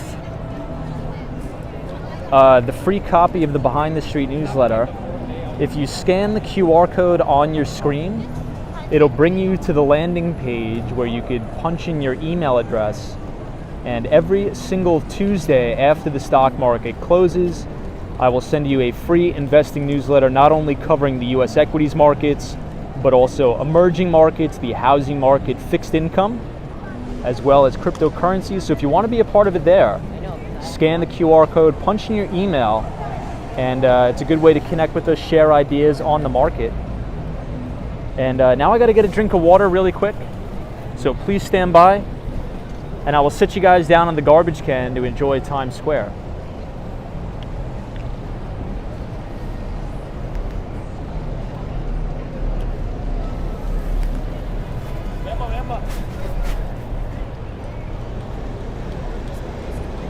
Hey, NBA Elias has recently traveled and all 3 flights I took were sold out. Dude, so NBA, here's a little bit of anecdotal data for you. Thank you for sharing that, by the way. So I travel back and forth between Miami and New York City, and my flights are usually about $50 to $60 a flight one way. This time it was $750, and the flight was slam packed. You know, thankfully I didn't have to pay upwards of $750 because my client sponsored it. But I couldn't believe it. My jaw was on the floor when I actually saw the number. I was like, I'm used to paying $50. So for some reason this weekend to fly from Miami to New York City was upwards of $750. It was insane. Silva says, why didn't you drive from Miami? I'm not a big driver. I don't usually drive. Hey, Ramsey says, hey, Tom, how are you? Good to see you, Ramsey. Hope you're well. Yeah, NBA, it was $750, but then again, you know, I did relook at the flights for next week, and they're a little bit more reasonable. They're like $150, but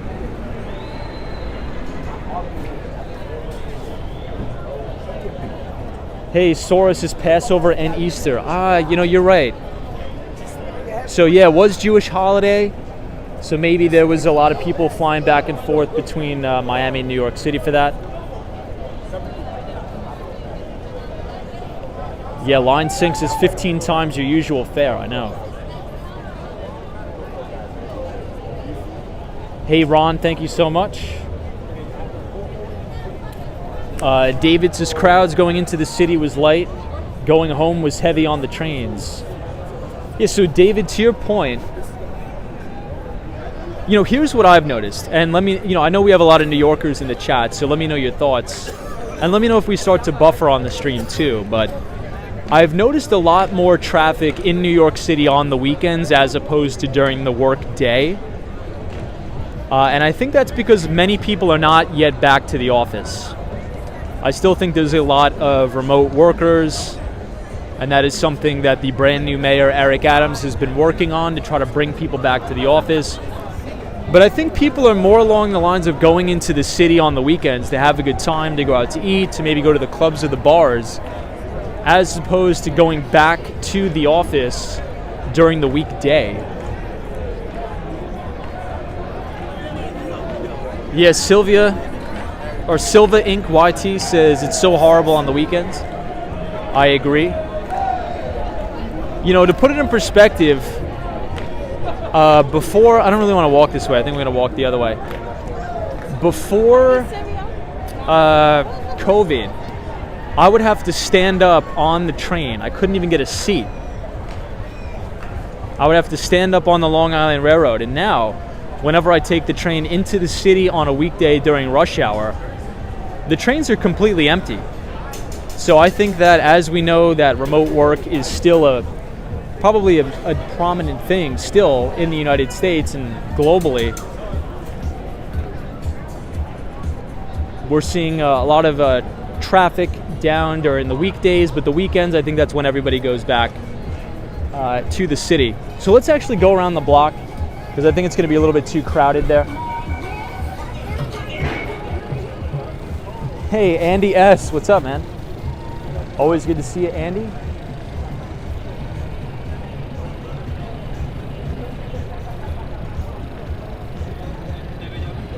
Samantha R. says crazy Times Square, especially for a Sunday night. Especially for a Sunday night, right? Hey, D, welcome. Arturo Flores, good to see you. Hey, MBA says, Tom, keep your eye out on what AMD and On Semiconductor says about issues regarding supply chain. Yes, so MBA, that's fantastic points.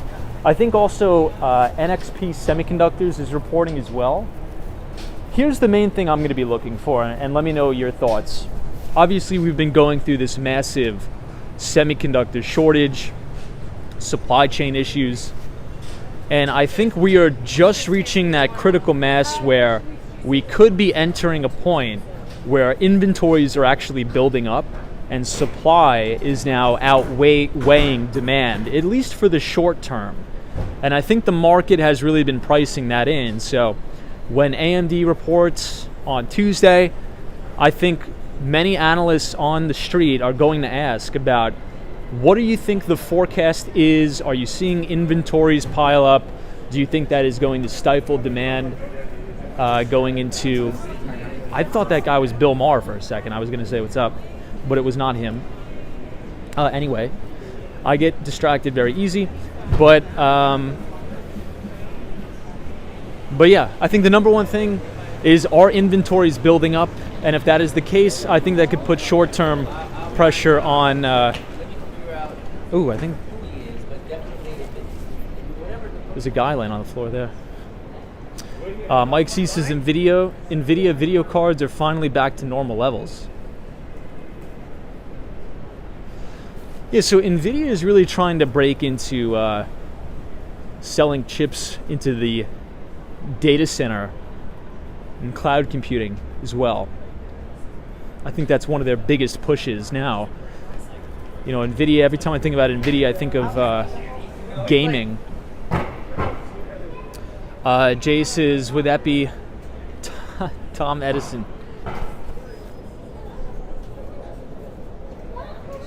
D, good to see you. Muhammad is here. Welcome.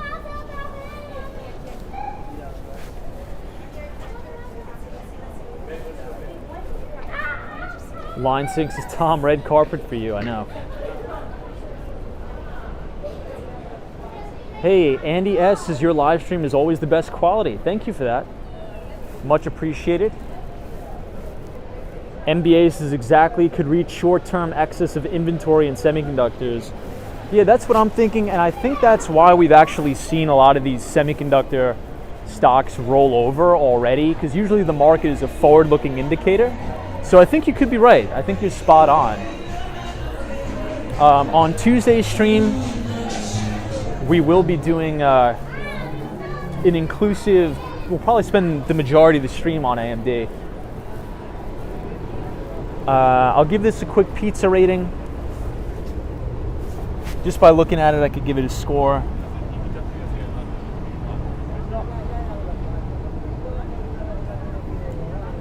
I'm gonna say 7.4. I'm gonna go with the 7.4 because there's no regular slices, and I'm not a really big fan of the other stuff, so I'm gonna go 7.4. What about you guys? Since it's Sunday night, we'll just do a quick pizza review in the chat. So from looking at that pizza, what do you guys think? Am I off base with that 7.4? What do you think? Not bad, right? 7.8. Samantha R says that's a high rating. JL says 8. I mean, it looked pretty good. I just am a classic cheese type of person. But I've been to that place before and it's actually very good. Jay says 3. Okay. 7's a 5. Wow, tough crowd. 7.3 says Ken. Line Sync says 7.5. 48 says 8. It looked good. Yeah, 7.4 is a good score. 7.4 is a high score in New York. But if you guys want to go to a very, very good Italian restaurant, one of my favorites, it's actually right down here on Restaurant Row. It's called Becco. Becco. And it's right here on Restaurant Row. It's actually called Restaurant Row. So if you're ever in the city, since we're here, we'll take a walk past it. I think I should be on commission at Becco since I talk about it so much. So I went here twice this week, once with the client, once with myself. But it's a really good place, really good restaurant. It's affordable. It's actually very good Italian food. So we'll take a quick walk past it. I'll show you guys. Gustavo says, hey Tom, what is a good coffee shop? Well, there is a good place that I went to today on the Upper West Side of Manhattan. And it is called Black Press Coffee.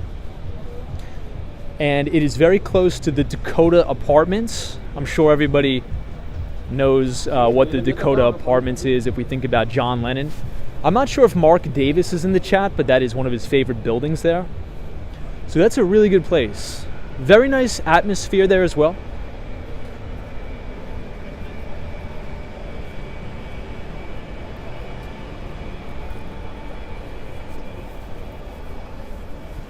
Right there on 72nd Street and Columbus. 72nd and Columbus, near the Dakota Apartments.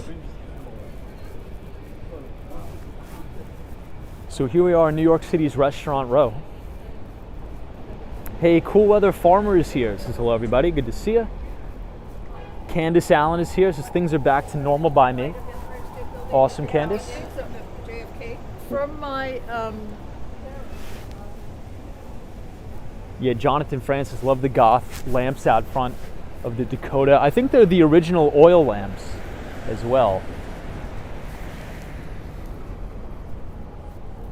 Yeah, War Walkers is such a quaint New York City street. Samantha R says, that's crazy you were there today. You were at Restaurant Row or you were at the Dakota, Samantha? Oh no, I got bad news, guys. I think I just felt a raindrop. Well, let's put it this way. I hope it was a raindrop. I am praying it was. Hey, Dallas is here. Good to see you, Dallas. Hope you're well. So this is a pretty cool jazz bar. Swing 46 Jazz Club. Bagels and Walks is love, Becco. I love it as well.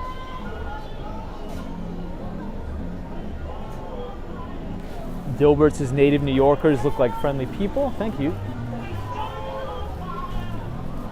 So we're coming up on Becco now.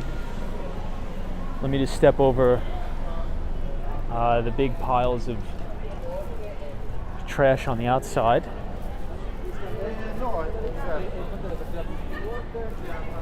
But here we are. My favorite place in New York City. Becco. FredEx is the menu. Let's see if they have a menu out. But they actually just took down their outdoor dining. But great place. I'm gonna put up my hood. I think the rain is gonna start rocking us here. But this is Becco.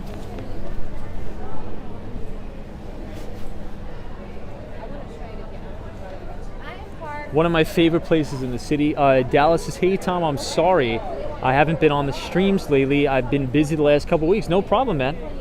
It's good to have you here, though. Chump Villa says, hey, Tom, are you headed back to the Met Gala tomorrow? What are you wearing? Yeah, I wish. Yeah, no Met Gala for me this year. Yeah, Photos Around New York says, just saw some droplets. So I'll show you guys the menu, and then we will boogie on out of here. You've been in here for how many hours? So this is what this is my favorite restaurant in the city. You should have told me that. Are you sure? So if you go here, what I would recommend is getting the pasta trio. So you get the antipasta dish at first, and then you get the pasta trio, which is very, very good.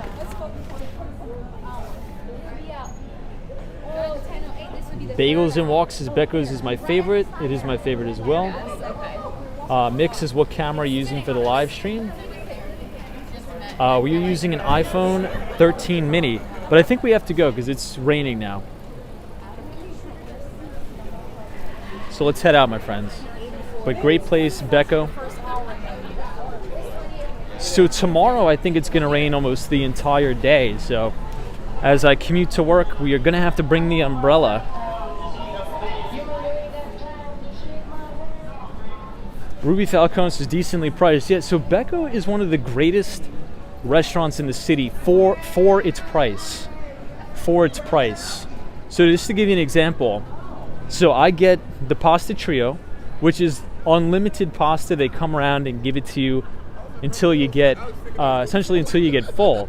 And then you get an antipasta in the beginning, and then a coffee at the end of the dinner. And it comes out to be around $47, which is just a slamming deal. Always a good time.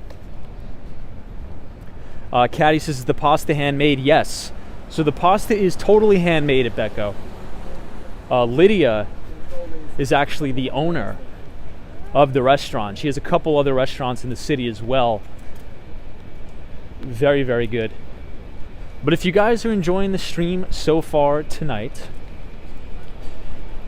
if you want to support the channel, you can leave a thumbs up on the video and subscribe to the channel if you are new. If you want to see more New York City live streams, we go live about 5 days a week and talk about finance and interesting things around the city. Yeah, Gregory says, Tom, not too bad for New York City. Ron says $47 for unlimited pasta, not bad. Hey, Dolly Girl Twin says Jazz 46 is the best place. My friend plays there often, really. Well, let me know when she plays there. We'll have to check it out on the stream. Yeah, Chris Beeman, you're absolutely right.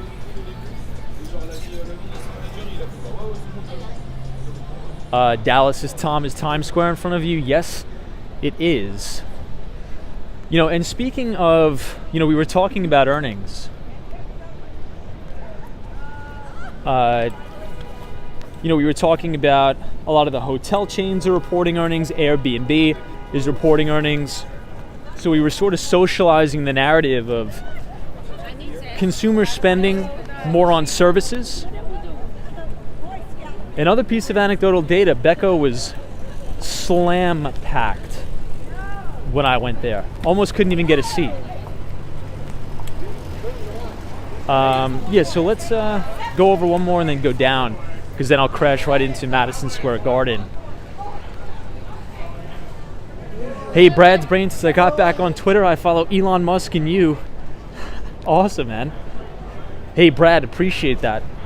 Yeah, so if you guys want to connect on Twitter, you could follow at Walks Wall Street. We have a good time on Twitter, on FinTwit, financial Twitter. It's always a good time. But we're going to have to put a little bit of pep in our step, my friends, as the rain is starting to really come down now.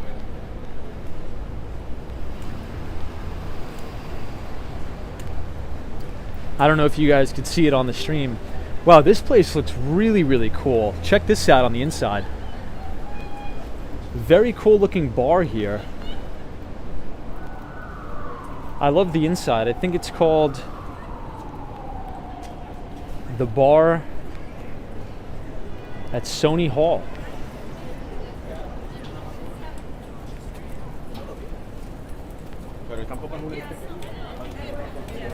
Very cool in here. Yeah, somebody says the Church of Scientology is coming up. Yeah, I think it's going to be right to our left here. So we may see Tom Cruise coming out of here. Just kidding. Estelle is joining us from Australia. Hey Estelle, hope you had a good weekend. Here's the Church of Scientology here in Times Square. A lot of interesting things coming out of this place, I guess. SD Rob says, get a drink menu price list. Ooh, I should have. Sora says, do you ever show your face? Sometimes, very seldom we show our face. Sometimes. But if you want to, I have my face up on Twitter and my IG if you want to connect with us on there. If you're interested in my face. So a little bit of a fun fact. If anybody is a driver or skateboards or is a biker in the city, the most dangerous time is when it just rains. And the reason for that is because when it just rains, all of the oils that have seeped into the concrete, they start to rise to the surface and they stay there because the rain has not yet had enough time to wash the oils off. So the most accidents happen 15 minutes after it starts to rain because all the oils bubble up from the concrete. So if you're ever skateboarding, if you're ever riding a bike or driving a car, be very careful the first 15 minutes of a rainstorm.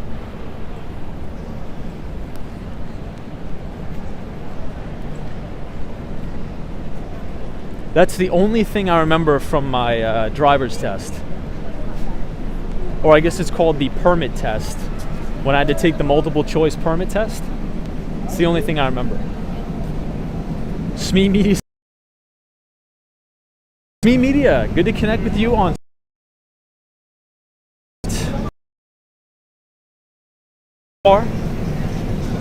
So everybody, I'm going to put down the camera for 2 seconds because I'm going to put away the newspaper. I don't want it to get all wet. So bear with me 2 seconds.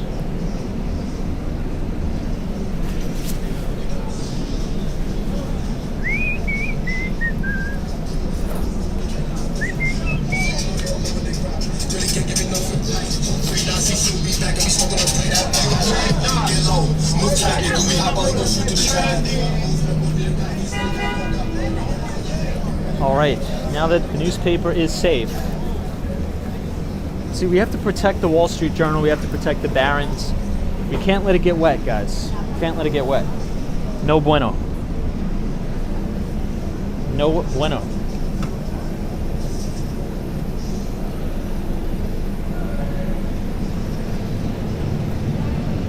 So obviously, just to recap, even though it's a big week of earnings, the most important by far that we need to pay attention to next week is the FOMC meeting from the Federal Reserve. They are going to be giving us an update on policy. Are we going to have an interest rate hike?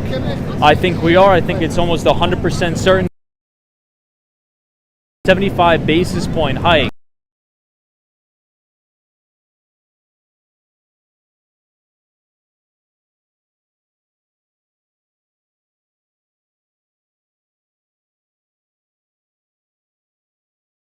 Balance, and that is scared that we could be tightening into a recession.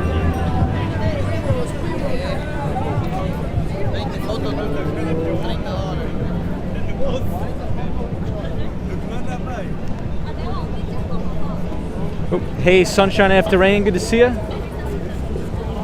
So let me know if we guys are buffering. I think we may be.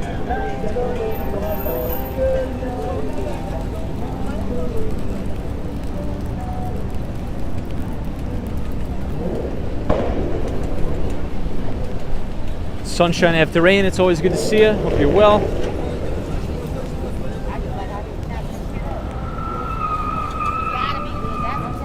Yeah, Jerry says stagflation is a bummer. Yeah, so that's what we saw in the 70s, right? Going into the 80s. So the thing is, if the Federal Reserve doesn't get aggressive on really trying to cut down inflation, and the economy still doesn't grow, we'll have stagflation. But if the Fed doesn't do anything, or if they get over aggressive,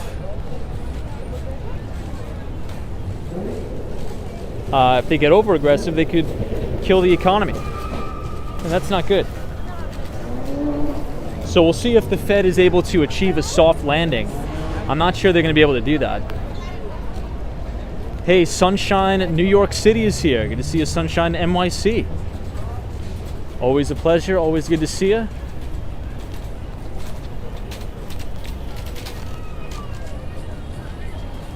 As the rain is coming down here.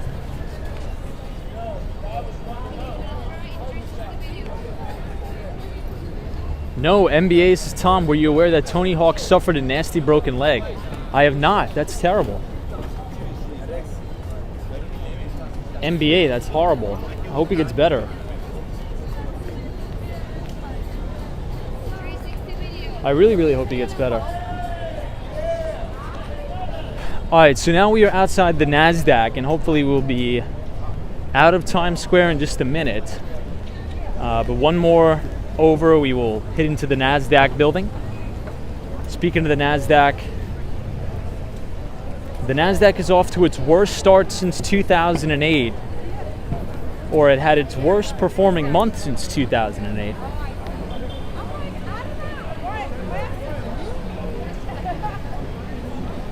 And this is where they dropped the ball on New Year's Eve.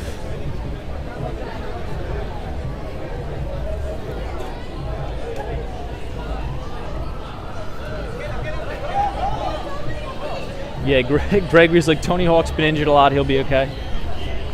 Hey, Jay Francis is here. Good to see you. Sunshine, New York City. Welcome.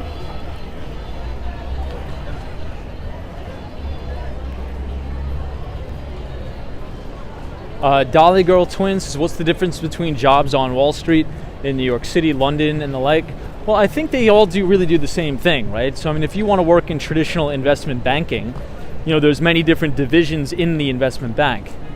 Maybe you want to go into sales and trading. Maybe you want to do M&A, which is mergers and acquisitions. Or maybe you want to work in the back office of the investment bank in auditing. There's many different divisions in the investment bank. It just depends on which one you want to do. Hey, Tom Conway says, always wanted to see what's in the corner building. Good to see you, Tom Conway. So maybe we'll stop into Grand Central Station tonight. We'll get a little bit of a live view as to the traffic, the foot traffic at Grand Central. But here is where they film Squawk Box.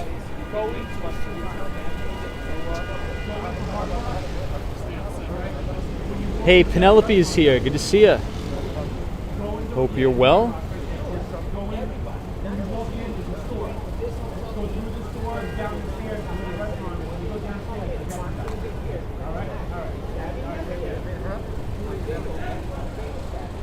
And here we have the Brooklyn Diner right here. So one thing I noticed about Tony Hawk, the guy, it looks so young. Tony Hawk does not look his age at all. And I think that's because he's gotten so much cardio over the years, right? And usually as a skateboarder, they tend to be more chill, very low stress. So big fan of Tony Hawk, and I think he's a stand-up guy too. I think Tony Hawk is one of those athletes, you really haven't heard any big scandals come out of him. He's a very generous and kind guy. He donates a lot of his money, which I am really, really respect. I think, if you make it big and you make a lot of money over the course of your career, I think you do have an obligation to give back. And he is one of those people that does. But let's check out the national debt clock for a little bit of a depressing break on the stream. Wow, 27 trillion. Yikes. So your family's share is $216,000. So that is my share of the national debt. So should we make a deal with the government to say, look, if I pay my fair share of the national debt, should I be exempt from all further taxes? I'm just kidding. That really doesn't make any sense, but just a thought. But anyway, back to Tony Hawk. I mean, he has been super, super successful, not only as a skateboarder, but from an investing standpoint too. He's a great investor, and he goes across the country actually building skate parks in underprivileged neighborhoods to give kids something to do. So from that standpoint, I respect him a lot. NBA says Hawk broke his leg when he misjudged a 540-degree aerial rotation. Oof. Man. You know, think about it. And he's doing all that stuff at 54 years old. But guys, check it out. This is the very top of the One Vanderbilt. One of my favorite buildings in the city. Hey, Robert Muhammad is here. What's up, Robert? He says, hey, Tom, are you ready for this week? With all the news and events this week, thank you. Yeah, Robert, so we were just talking about that. You know, earlier on the stream, we covered all the major companies that are reporting earnings. AMD is reporting earnings, NXP Semiconductor.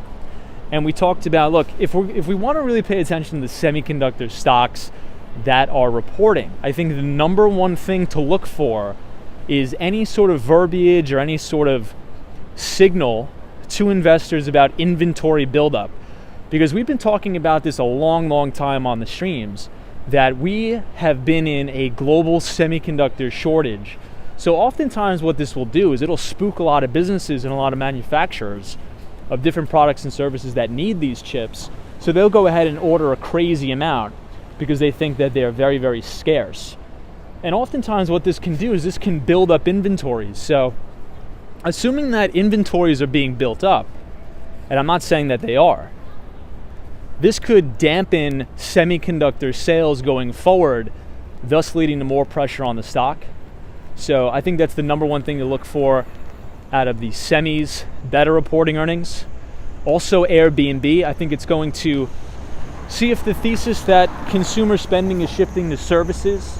So let's just say I'm looking forward to Airbnb reporting earnings. But the number one thing, as we look at the beautiful Empire State Building here outside of Bank of America Tower, the number one thing we need to pay attention to for this week is the FOMC meeting, or the Federal Reserve Open Market Committee, on Wednesday, where they will probably be hiking interest rates another 50 to 75 basis points, as well as giving us some more clarity in relation to the unwinding of the $9 trillion behemoth balance sheet that they have.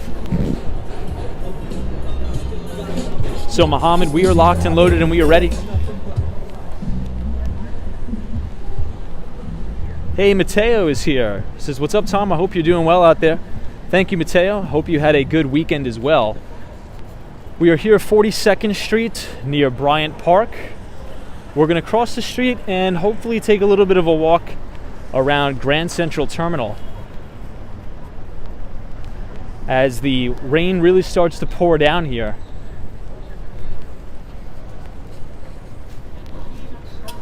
You know, another interesting piece of economic news that we got out last week is that new mortgage applications fell 64% last week. So what do you think that says about the housing market? Do you think that we're going to see, a 2008 style crash? I don't think so, but I do think we're going to see a little bit of pressure on home prices. Obviously, we've talked about this ad nauseum, but in 2008, the lending standards were horrible. Now, underwriting standards have improved immensely. So no longer do you have an adjustable rate mortgage and you can qualify if you don't even have a credit score and no income verification. I think things have really changed. So I think if we're going to see declines in housing, I don't think it's going to be to the tune of 50%, maybe a 15 to 20% correction, which I think for the long term will actually be good overall. But look at how beautiful Bryant Park looks tonight, everybody. So this is overlooking the Great Lawn here at Bryant Park. and the one and only Stephen Schwarzman building, or the New York Public Library. And if we zoom up a little bit, right here is the Chrysler building, the very top of the Chrysler, and the very top of the One Vanderbilt.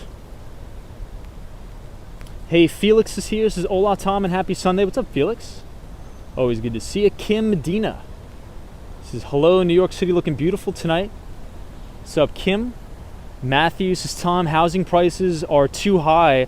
Along with interest rates, they're charging totally unaffordable now. Yeah, so do you think that's going to put pressure on housing prices?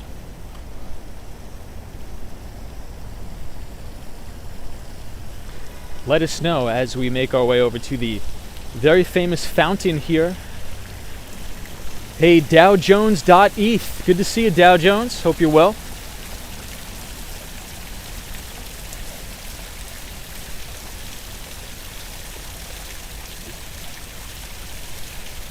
Hey, Jack. Says, hi, good night. My girlfriend showed me this.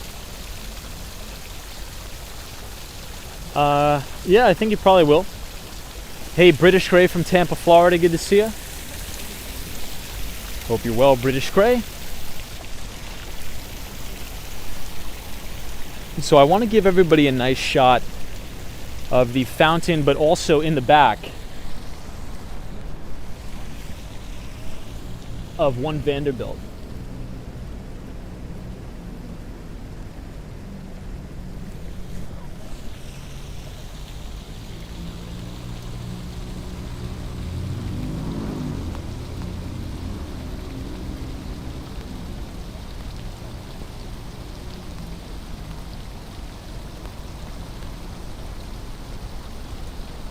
Hey, parking full time, says Tom. Housing is very regional.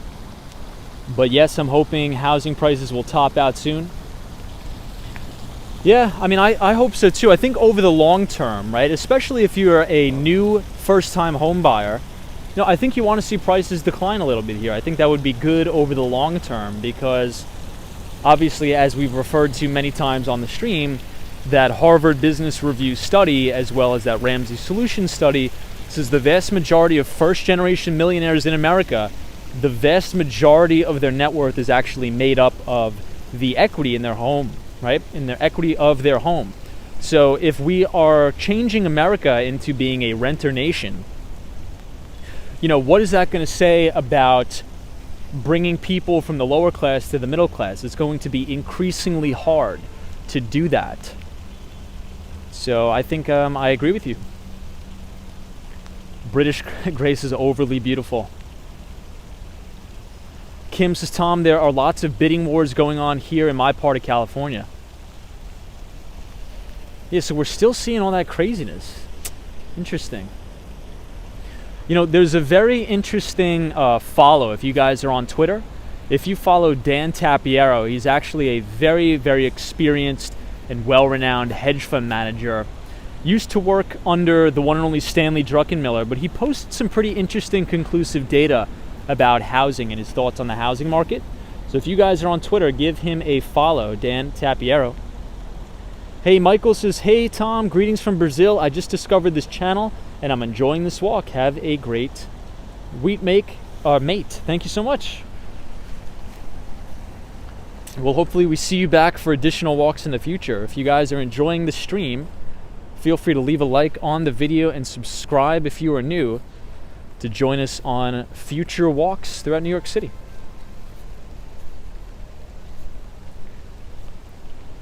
Eyeglass Lady says, Tom, they are building like gangbusters here in Southern California. Wow. Lizzie Hatch says, hey, Tom, house, 3-bedroom, 2-bathroom, 1,500 square feet, 378,000. Whew, that's steep. That is really steep.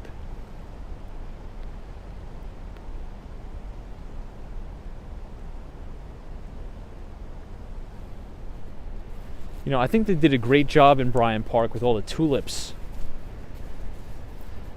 There must be like hundreds of tulips planted here. Check them out.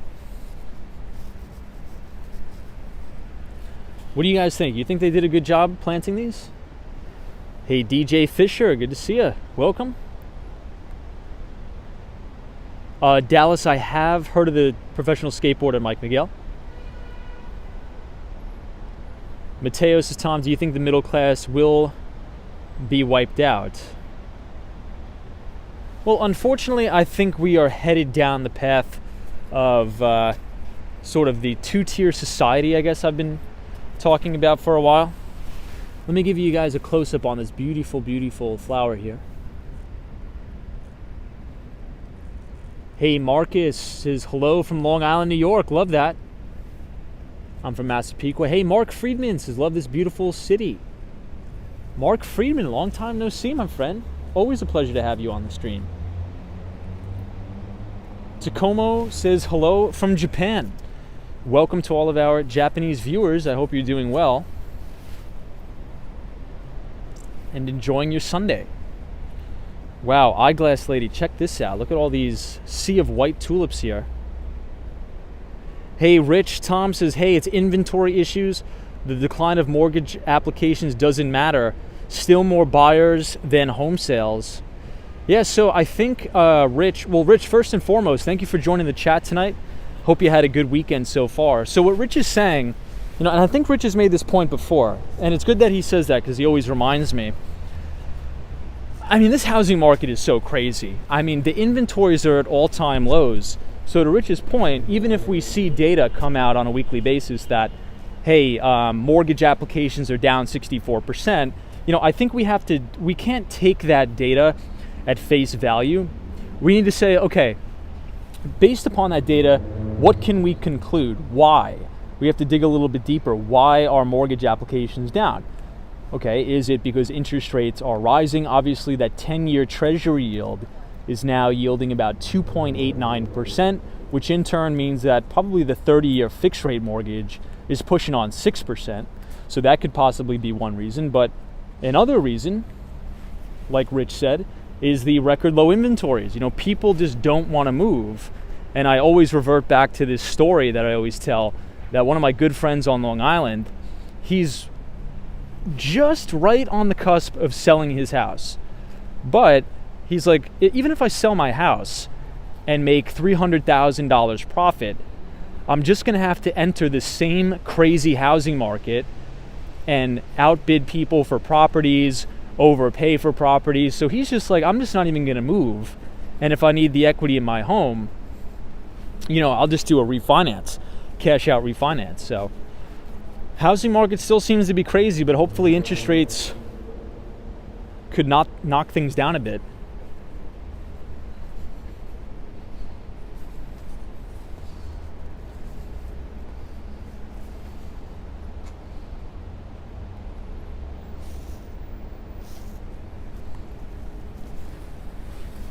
Alrighty, so this is the Bryant Park Grill here.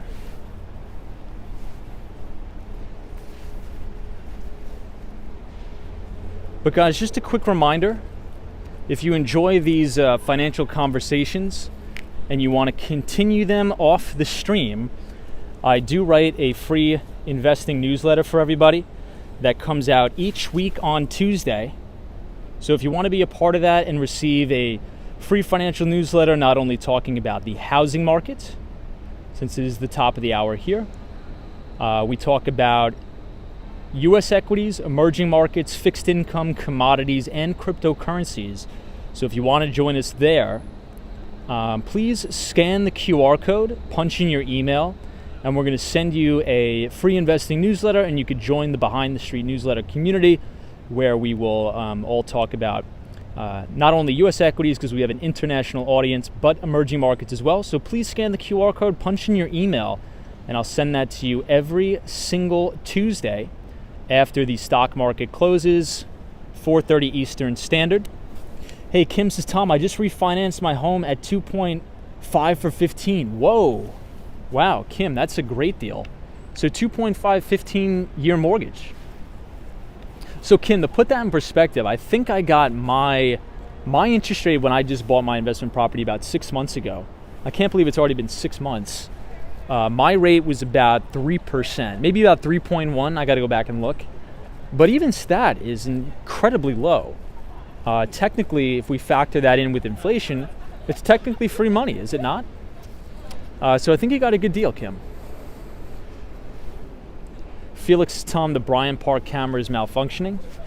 Well, if you guys go to the Bryant Park camera, you could probably see me on it right now.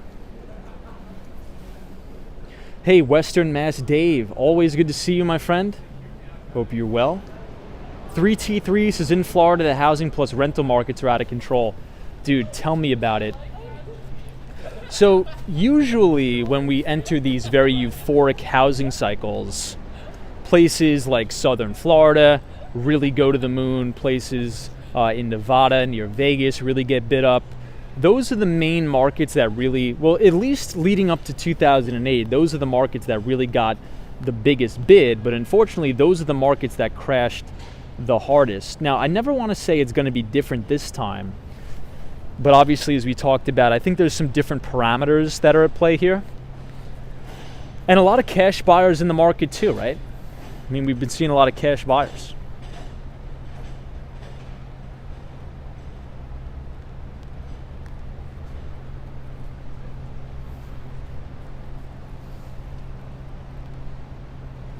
Okay, now let us head to the one and only Grand Central Station. Hey, XOXX Bob says, Tom, Orlando real estate is insane too, not just Southern Florida. Yeah, that's incredible.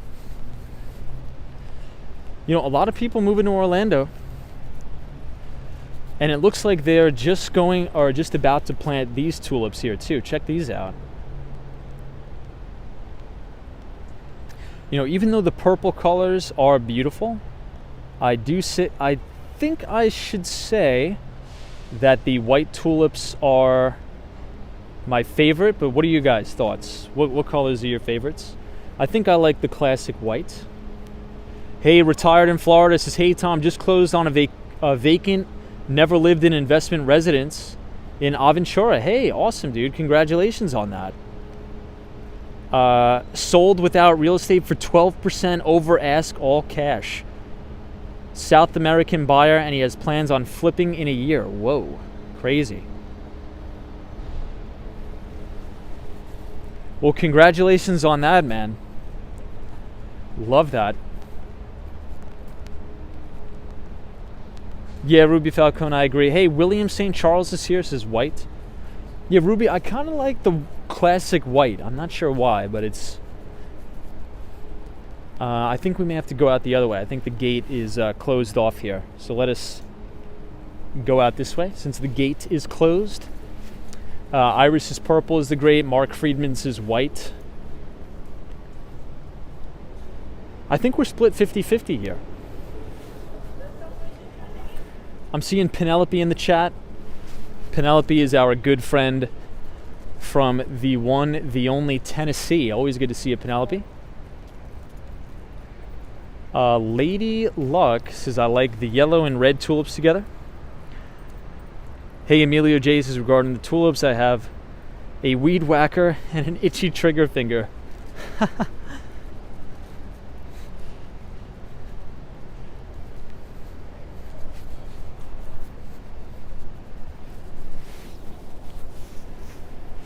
So if we look back to last week, obviously we had all of the major mega cap tech stocks reporting. So we had Amazon, which missed on earnings, but their AWS sales were very good. And obviously AWS stands for their Amazon Web Services platform. Google missed on earnings with their YouTube revenue being down, even though it grew at 14%. We're just going to have to move this thing and get out of here because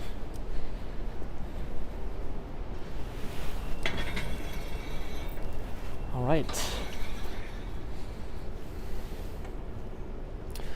So the only bright spot in Alphabet's earnings was Google's cloud revenue. And then Microsoft beat earnings on both the top and the bottom line. And their Azure cloud obviously was a bright spot, as we talk about all the time. But an interesting report out of Apple. So I think Apple probably had the strongest report, but probably the weakest forward guidance. So Tim Cook said that Apple could be facing over $8 billion in headwinds from supply chain and logistics issues. But overall, the report was fantastic. You know, Apple seems to never disappoint. Yeah, everybody's telling me to jump. Yeah, no way.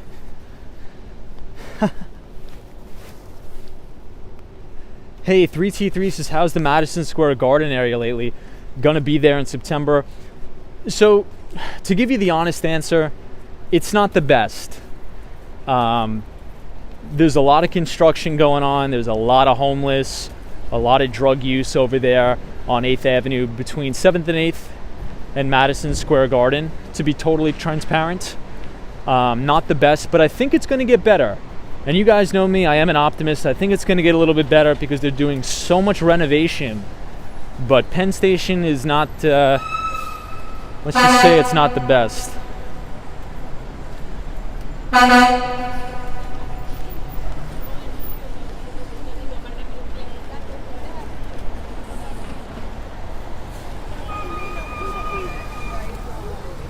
Yeah, Strider 1239 says, Tom, Apple is smart with setting medium outlook and then beat it with earnings. Yep. So Tim Cook always does that. He is the king of low guidance. You know what? Let's head down. I'll show you guys the front of the Steven Schwartzman building. So we heard from Steven Schwartzman when Blackstone reported earnings. Their real estate division blew it out of the water. It was so profitable. So Blackstone owns a lot of multi-family properties that are cash flow kings.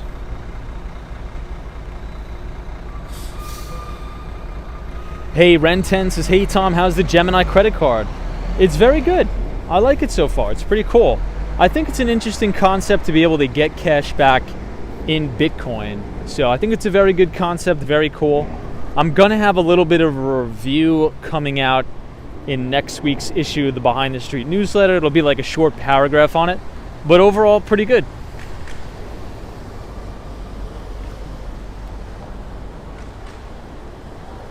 Hey, 3T3 says, thanks Tom, I'm just staying south of Penn Station. Copy that. Fantastic Frankie says, I heard Penn Station is criminals' hideout. Yeah, it's just a little bit of a not too good area, to be honest.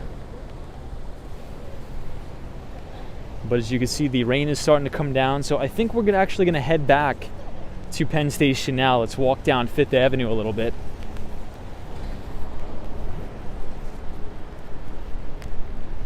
But usually when it starts to rain, it's hard for me to see the camera.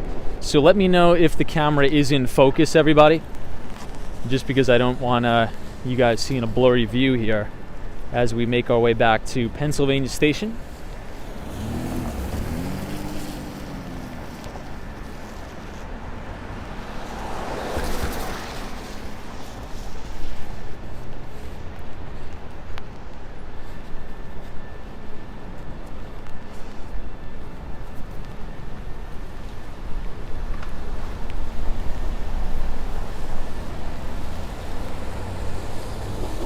So if you guys are in New York or visiting New York and you're interested in finance, please check out this brand new library, brand new. And on the 5th floor of this new New York Public Library, you will be able to use the Bloomberg terminals for free. They made a brand new International Business Center right here, right next to the flagship New York Public Library. If you take the elevator to the 5th floor, you will be able to use all of the Bloomberg terminals absolutely free, which is a great resource for anybody who wants to do some financial analysis or even just learn how to use the Bloomberg terminal in general. I'll try to show you guys. You know, they did a fantastic job on this library. Just check out the inside. So I know a lot of people that watch the stream are going to visit New York City. So if you're visiting, definitely stop by here. There are 5 floors. Actually, excuse me, 7 floors. Each floor is totally gut renovated. The 5th floor is the International Business Center, where you could use Bloomberg terminals absolutely for free. They have amazing resources all free newspapers, Investors Business Daily, Barron's, the Wall Street Journal, the Financial Times, any type of investing resource you need. It is right here, 100% free for New Yorkers and tourists alike.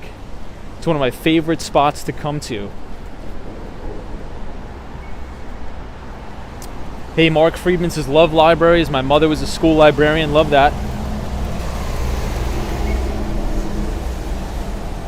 Hey, Gotham says, free restroom too. I know. Funny. Also, a little bit of a hack here. If you go into this library and you take the elevator or a walk all the way to the top floor, on a beautiful day, you could actually see the entire city from the roof. And you could take out a book, you could sit on the roof deck and see the entire skyline of Midtown Manhattan, absolutely free, just for going to the New York Public Library. And you never know. Maybe you'll see me on the roof deck and you could say, hey, it's Tom from Walks on Wall Street, and we could hang out. So once again, New York Public Library, great resource. I think libraries in general across the United States are so underutilized, and I'm all about free information and being an autodidact, which is being able to teach yourself things. So I think if you just, pull an hour out of your week, spend some time in your library, your local library, free resources, and if you're in New York City, you get to use, a $24,000 piece of equipment, which are the Bloomberg terminals, and I think you're going to learn a lot. So please check it out. Ruby Falcone says, I'm going to check it out when I go there in December. Yeah, Ruby, go up to the top floor. They have an amazing observation deck, and you could actually study and read books, do homework, anything. It's awesome there. Line 6 says, is it funded by the New York City taxpayer? It is not. So I believe the money was endowed from a extremely rich, ultra high net worth family. I forget who it is. Maybe photos from around New York in the chat knows, but all the money was donated and they built that. And I think Michael Bloomberg sponsors the Bloomberg terminals.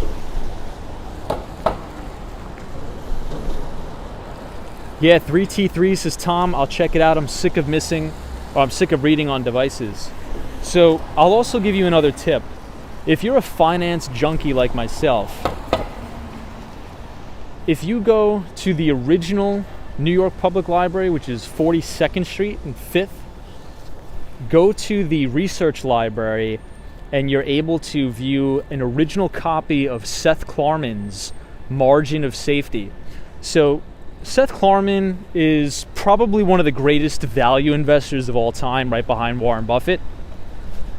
And at one of the Berkshire Hathaway meetings, somebody asked Warren Buffett, if you had to recommend somebody to listen to beside yourself, who would it be? And Warren Buffett really couldn't think of anybody. He said, look, I wouldn't recommend anybody, but if I had to recommend one person, it would probably be number one, Phil Fisher, which is the author of Common Stocks and Uncommon Profits. And then he said it would be Seth Klarman. And Seth Klarman's actually an active hedge fund manager right now here in New York City. He came out with a book called The Margin of Safety. And the book was only 3,000 copies. So if you want to buy an original, it's going to cost you like $3,000. But if you go to the research library there, you can take it out for free. But the only thing is you can't leave the library. You can't take it home because it's so rare. But you can read it for free in the Stephen Schwarzman Building's research library. So if you're visiting and if you're a big finance junkie like myself, spend 20 minutes, make an appointment. Check out the book. You can see an actual real copy of The Margin of Safety. Maria, that is it. That is the sponsor of the library. You're right. Lisa says, I am educating myself on Bitcoin. I am interested in learning about Gemini. Yeah, so Lisa, if you're interested in learning more about Bitcoin, I would recommend this book by the name of The Bitcoin Standard. And I actually think the audio version is 100% free on YouTube. And the reason why I recommend The Bitcoin Standard is because half the book is not even about Bitcoin, as strange as that sounds. But it gives you an entire history on fiat currency, going back to the first currencies that were ever recorded in history. And it gives you a complete history lesson on why fiat currencies always end up going to zero. So it's a very good book to learn a little bit more about the history of finance, the history of fiat currencies, and then it goes into the actual protocols of Bitcoin, what the Lightning Network is, and things like that. So I always recommend that book. The Bitcoin Standard, fantastic book. But Ruby Falcone, the Empire State Building looks phenomenal tonight. It is all lit up in green, although I am not sure why it is lit up in green. One of our viewers said that it was because of the Ireland-Puerto Rico boxing match at Madison Square Garden. But check that out. What do you guys think?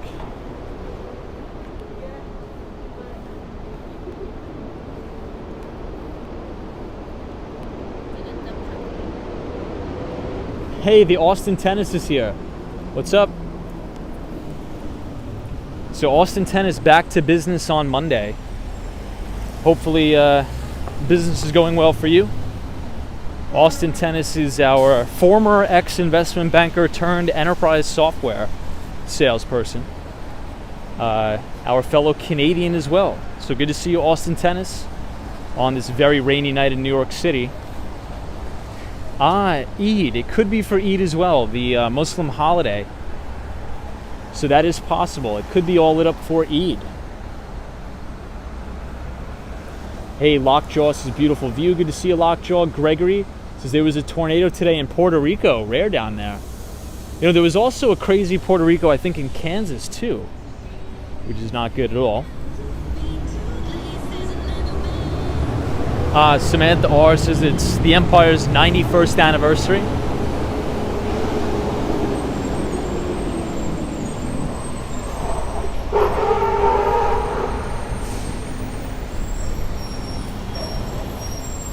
Yeah, Caddy says Buffett called Bitcoin stupid and evil. He did.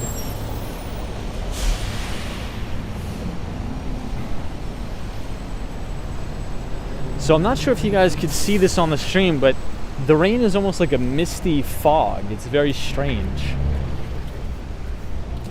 It's not like super coming down hard. It's almost like you're walking through a cloud. Hey, Elliott Wave Reviews says, Tom, is there a website that tells you what colors the Empire State Building will be each time? So I think there is, but very seldom do I look at it. Hey, JL is here, says, Tom, the reason the lights on the Empire State Building being green is part of the Empire State Playbook and the affiliate of the Clinton Foundation. Hey, Ivan Brown, good to see you. Love the Mark Zuckerberg profile picture there. Hope you enjoyed your weekend so far, Ivan Brown. Once again, love the Mark Zuckerberg profile pic. I think I'm going to put that in the top 10 list of YouTube profile photos. Right up there with Unlimited Stimulus and many others. So since we're at 34th Street, we might as well take a quick walk through Koreatown, one of my favorite places in the city.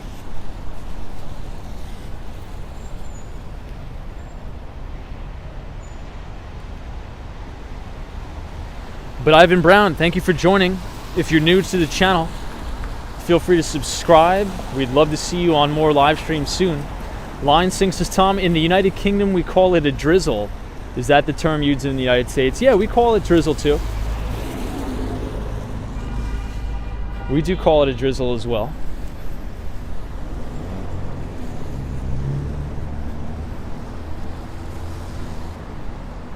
Hey, Dolly Girl Twin says, yes, Koreatown. You know, and knowing Koreatown, it's probably booming on Sunday night. We'll check it out. But until then, could we get a quick time check in the chat? I just want to make sure I'm not going to miss my train.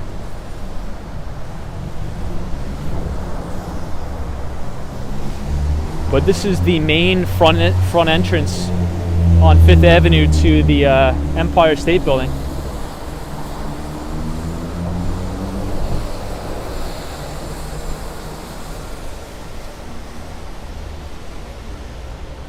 Ah, 1057, thank you. So what do you guys think of this shot of the Empire? So this is right outside 350 5th Avenue. It is the main entrance, or I should say the 5th Avenue entrance to the Empire State Building. And it almost looks like it's snowing. It almost looks like it's Christmas here. Doesn't it, or is that just me? If I was looking at this shot, I'd be like, oh, this is like Christmas Eve. Like Santa Claus is gonna come. Beautiful building. LinkedIn's office is actually here. You know, I would love to actually work inside the Empire State Building. I think it's such an iconic building. One of my favorites. Yeah, Liz says it definitely does. Ruby Falcone, doesn't it? You know, I'm not sure. I mean, probably a lot of people that have been following me since Christmas. Every time we used to stream around the holidays, they light the Empire State Building up in all Christmas colors, and it sort of looks similar to what it is now. So.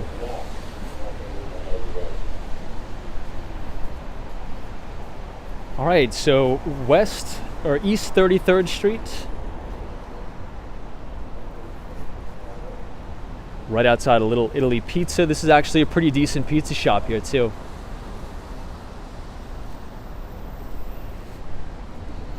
Hey, 48's Tom. I've been to the top of the Empire State Building in 2001. Wow. So I think the last time that I've been to the top of the Empire State Building was maybe 2016. I had a free ticket for some reason, but... Hey, John is here. What's up, John? Happy Sunday, my friend. John says nobody does more and better shots of the Empire State Building like Tom. Hey, I appreciate that very much. Thank you, John. Thank you for joining. Yeah, photos from around New York's like Little Italy Pizza, not in Little Italy. You know, I used to work down right next to the Deutsche Bank. Right on 82 Wall Street was my previous address. And we would always get Bonchon chicken. And I never knew there was a location right here near Koreatown, but you know, this place is not the best, but it is pretty decent. If you're looking for a quick place to get Korean barbecue, Bonchon is pretty decent, but we're actually going to walk past a place I recommend and I like even better. That's a little bit more affordable than that too. Eyeglass Lady's bucket list equals Empire State Building. Wow, Eyeglass Lady, you've never been. That's so surprising. Really? Eyeglass Lady? I thought you've been to all of them. I thought you've been to, 30 Rock. You know, I will say, I think the top of Rockefeller Center is better than the top of the Empire State Building because you could see the Empire State Building from 30 Rock. And it looks amazing. But if you're at the top of the Empire State Building, even though it's cool, the only issue is you obviously can't see the Empire State Building because you're standing on the top of it. But here's another nice view I'll show you guys. Photos from around New York's like, Tom, have you been to the crown of the Statue of Liberty? I have. So we were going to go, and then if you remember correctly, after 9/11, they stopped all tourist travel to the Statue of Liberty. You couldn't even go on the island of the Statue of Liberty, I think, let alone go up in the crown. But then I think about 10 years or 12 years later, they actually brought that back where you were allowed to go. And I think I went on opening weekend. I spent like 3 or 4 hours taking the ferry over there. But, you know, it was not a lot of people remember that. After 9/11, it was closed for a very, very long time. You couldn't even take a boat to the island, I think.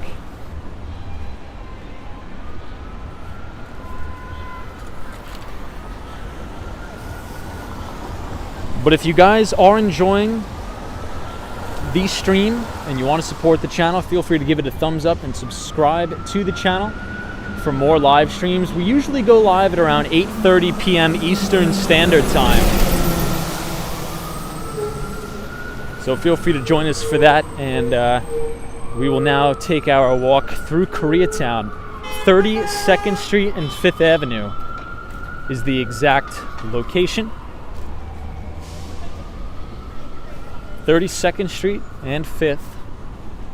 One of my favorite places. If you ever go to Koreatown, you got to go to H Mart, which is one of my favorite grocery stores. It's an Asian-inspired grocery store. A lot of interesting and... Ooh, that was a rat. A lot of interesting and,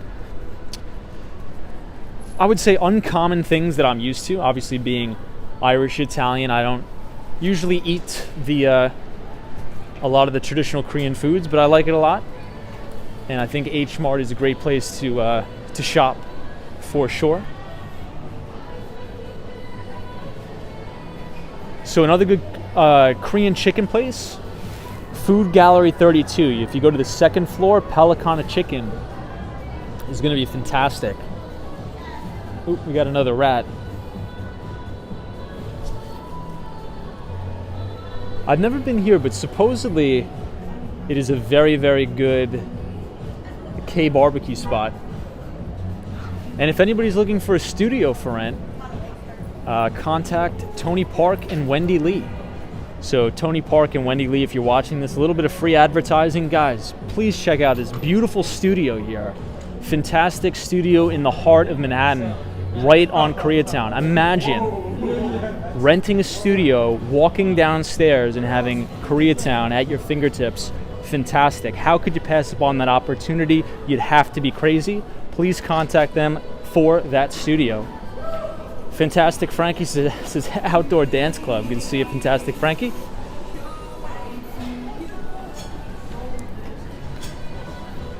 I'll show you guys the other side of the street. Hey, Shop by Scott is here. What's up, Scott?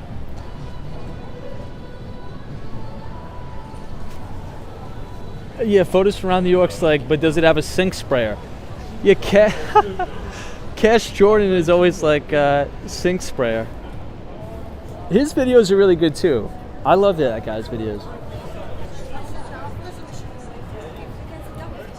Yeah, Andy S is like, I like the suburbs. Me personally, I think I would live in Koreatown.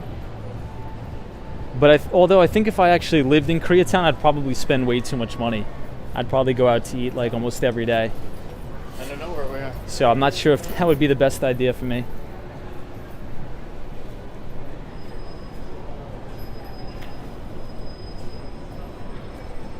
I know, Shop by Scott's like, Tom, you're missing some nice weather. Nice and hot. Well, Scott, I'm going to be back down there probably next week. I want to say probably Monday. So I think I'm going to stay one more weekend and then head back. But it's going to be a busy week for me, obviously, here. Yeah, for the love of God's like, Tom, I miss the palm trees. You know, although it wasn't too bad, the weather wasn't too horrible this weekend in New York City. It's just starting to rain now. And I think it's going to rain all throughout tomorrow, Monday. Hey. But now we are passing the H Mart.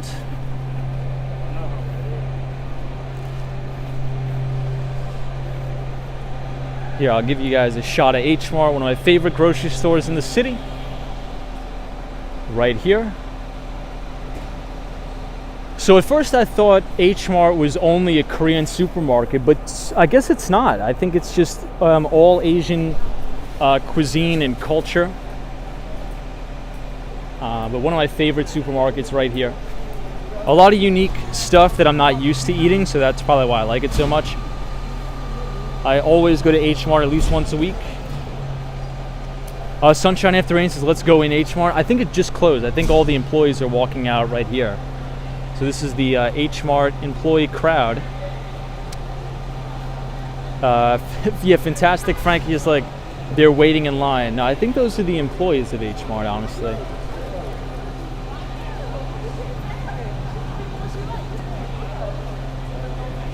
But yes, everybody, we will be back very soon doing some Miami streams as well.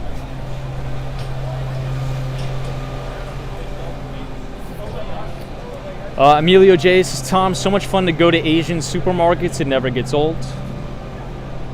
Agreed.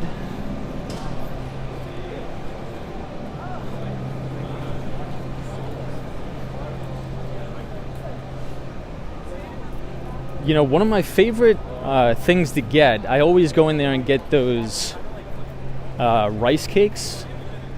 So if you go in there and you get the rice cakes, inside it has like these chia seeds and honey inside. I could probably eat like 20 of them in one sitting, but those are my favorite. I always buy, now that I'm thinking about it, I may have to buy it on the way to work tomorrow.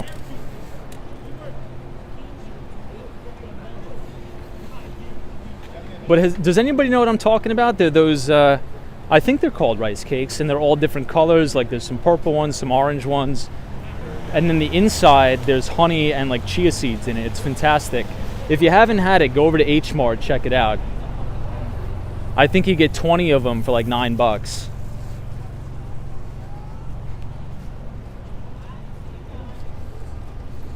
Oh, and it looks like we are lucky. We just got the light. So we will cross the street. Hopefully we don't get knocked off. Janice, I don't think that's what it is. Isn't that the ice cream? Mochi or mochi? All right, everybody, check out this view of the Empire right here.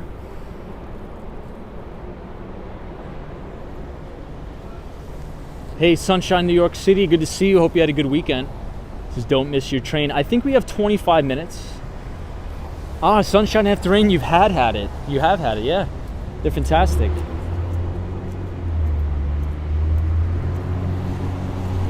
So Shop by Scott, I actually just had somebody plant all the Clusia, I think I'm pronouncing it right, Clusia?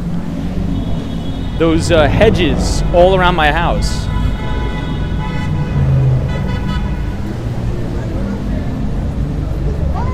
So when I get back, can't wait to see it. It's going to look great. Shoot.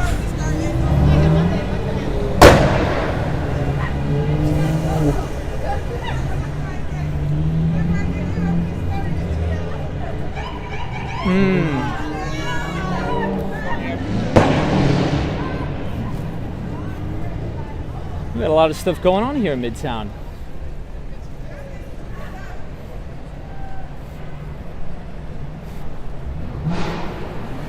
All right, everybody, we are approaching 34th Street, then we're going to make a left. Jeez. Now it's bringing me back. I feel like I'm in Miami. In Miami, it sounds like that every block. I'm not sure if you guys remember the Miami streams, but it's like that. Pretty much everywhere you turn in Miami, everybody's blowing the mufflers out.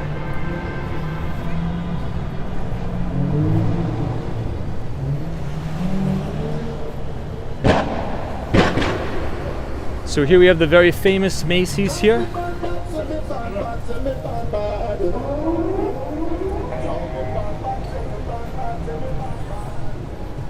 No, it's not a gunshot. It's just the mufflers of the cars.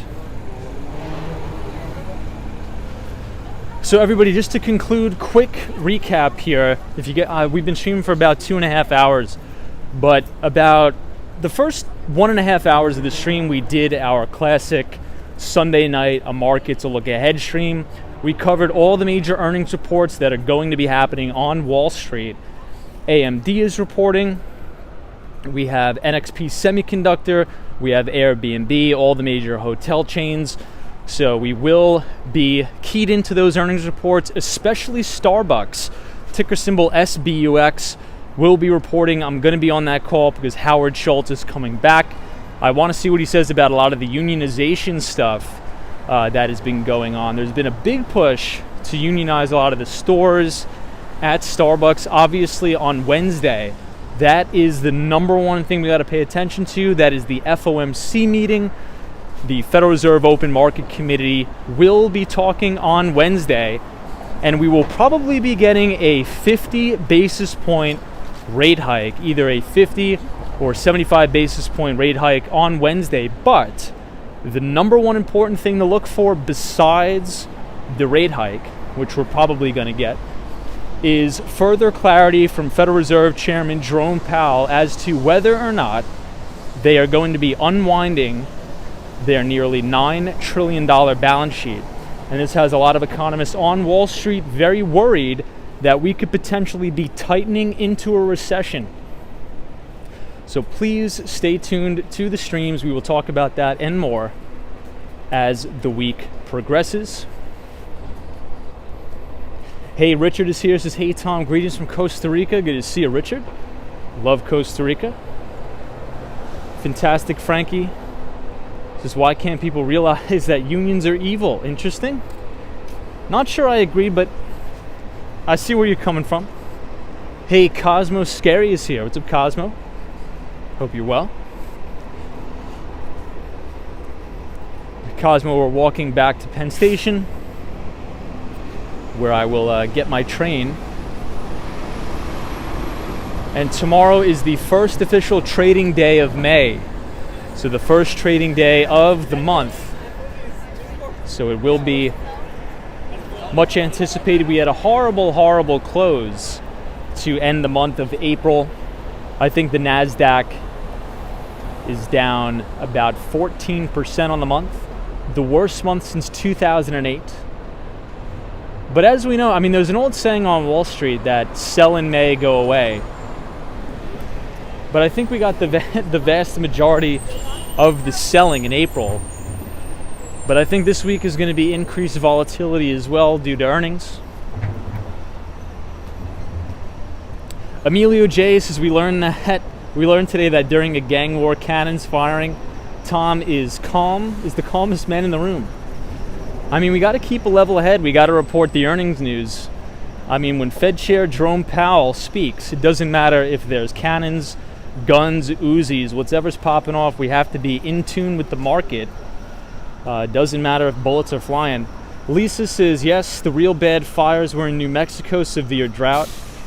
You know, speaking of horrible natural disasters, I was watching this really disturbing video on Twitter of the tornadoes that have been hitting Kansas, I believe. And it's just so heartbreaking to watch the tornadoes. I mean, Mother Nature is so powerful. They literally take the homes and rip them apart. It's definitely not good. So I think it was either in Kansas or I forget where it was exactly, but I saw that video today. Hey, Mohammed, welcome. Good to see you. Yeah, 48 says you've seen that too. Yeah, it's not good. So everybody, this is the brand new entrance to Pennsylvania Station, the Long Island Railroad. You could take the 1, 2, 3, the AC and E trains. So we're going to conclude the stream, but I want to take you guys down the new entrance. I want to show you guys what it looks like. Unless you guys don't want to, maybe we'll end it here. D says it can wipe out a whole town. I know, it's insane.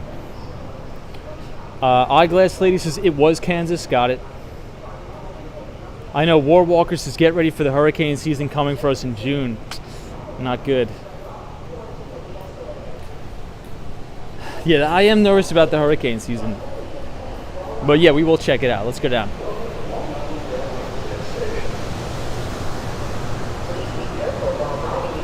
So check this out. If you look all around here, this is actually an entire map of New York City here.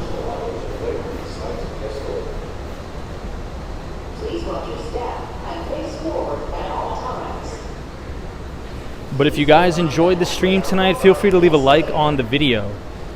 Subscribe if you are new.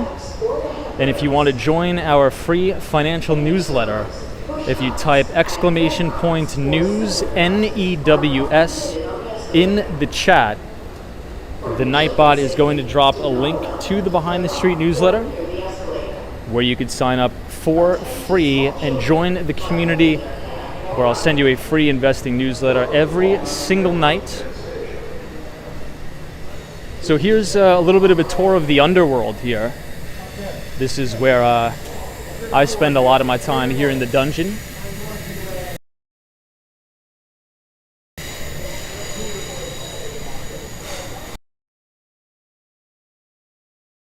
But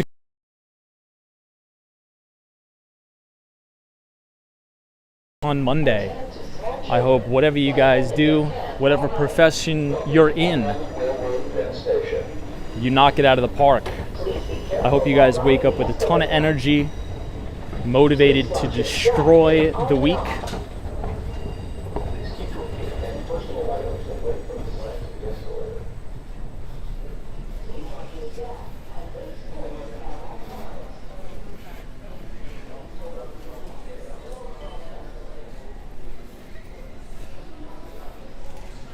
Andy, thank you. Florida, appreciate it.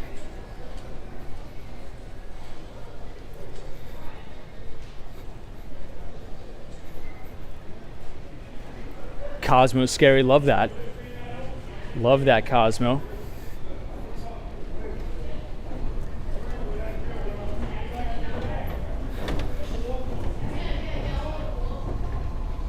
So that was a little quick tour of Penn Station.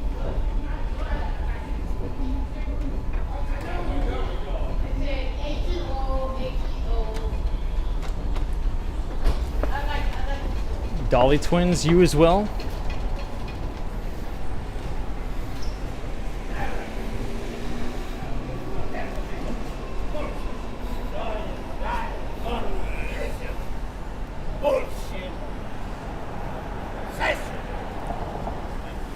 All right, and we will end it right here. So everybody, thank you so much. Disney, Cosmo Scary, British Grey, everybody.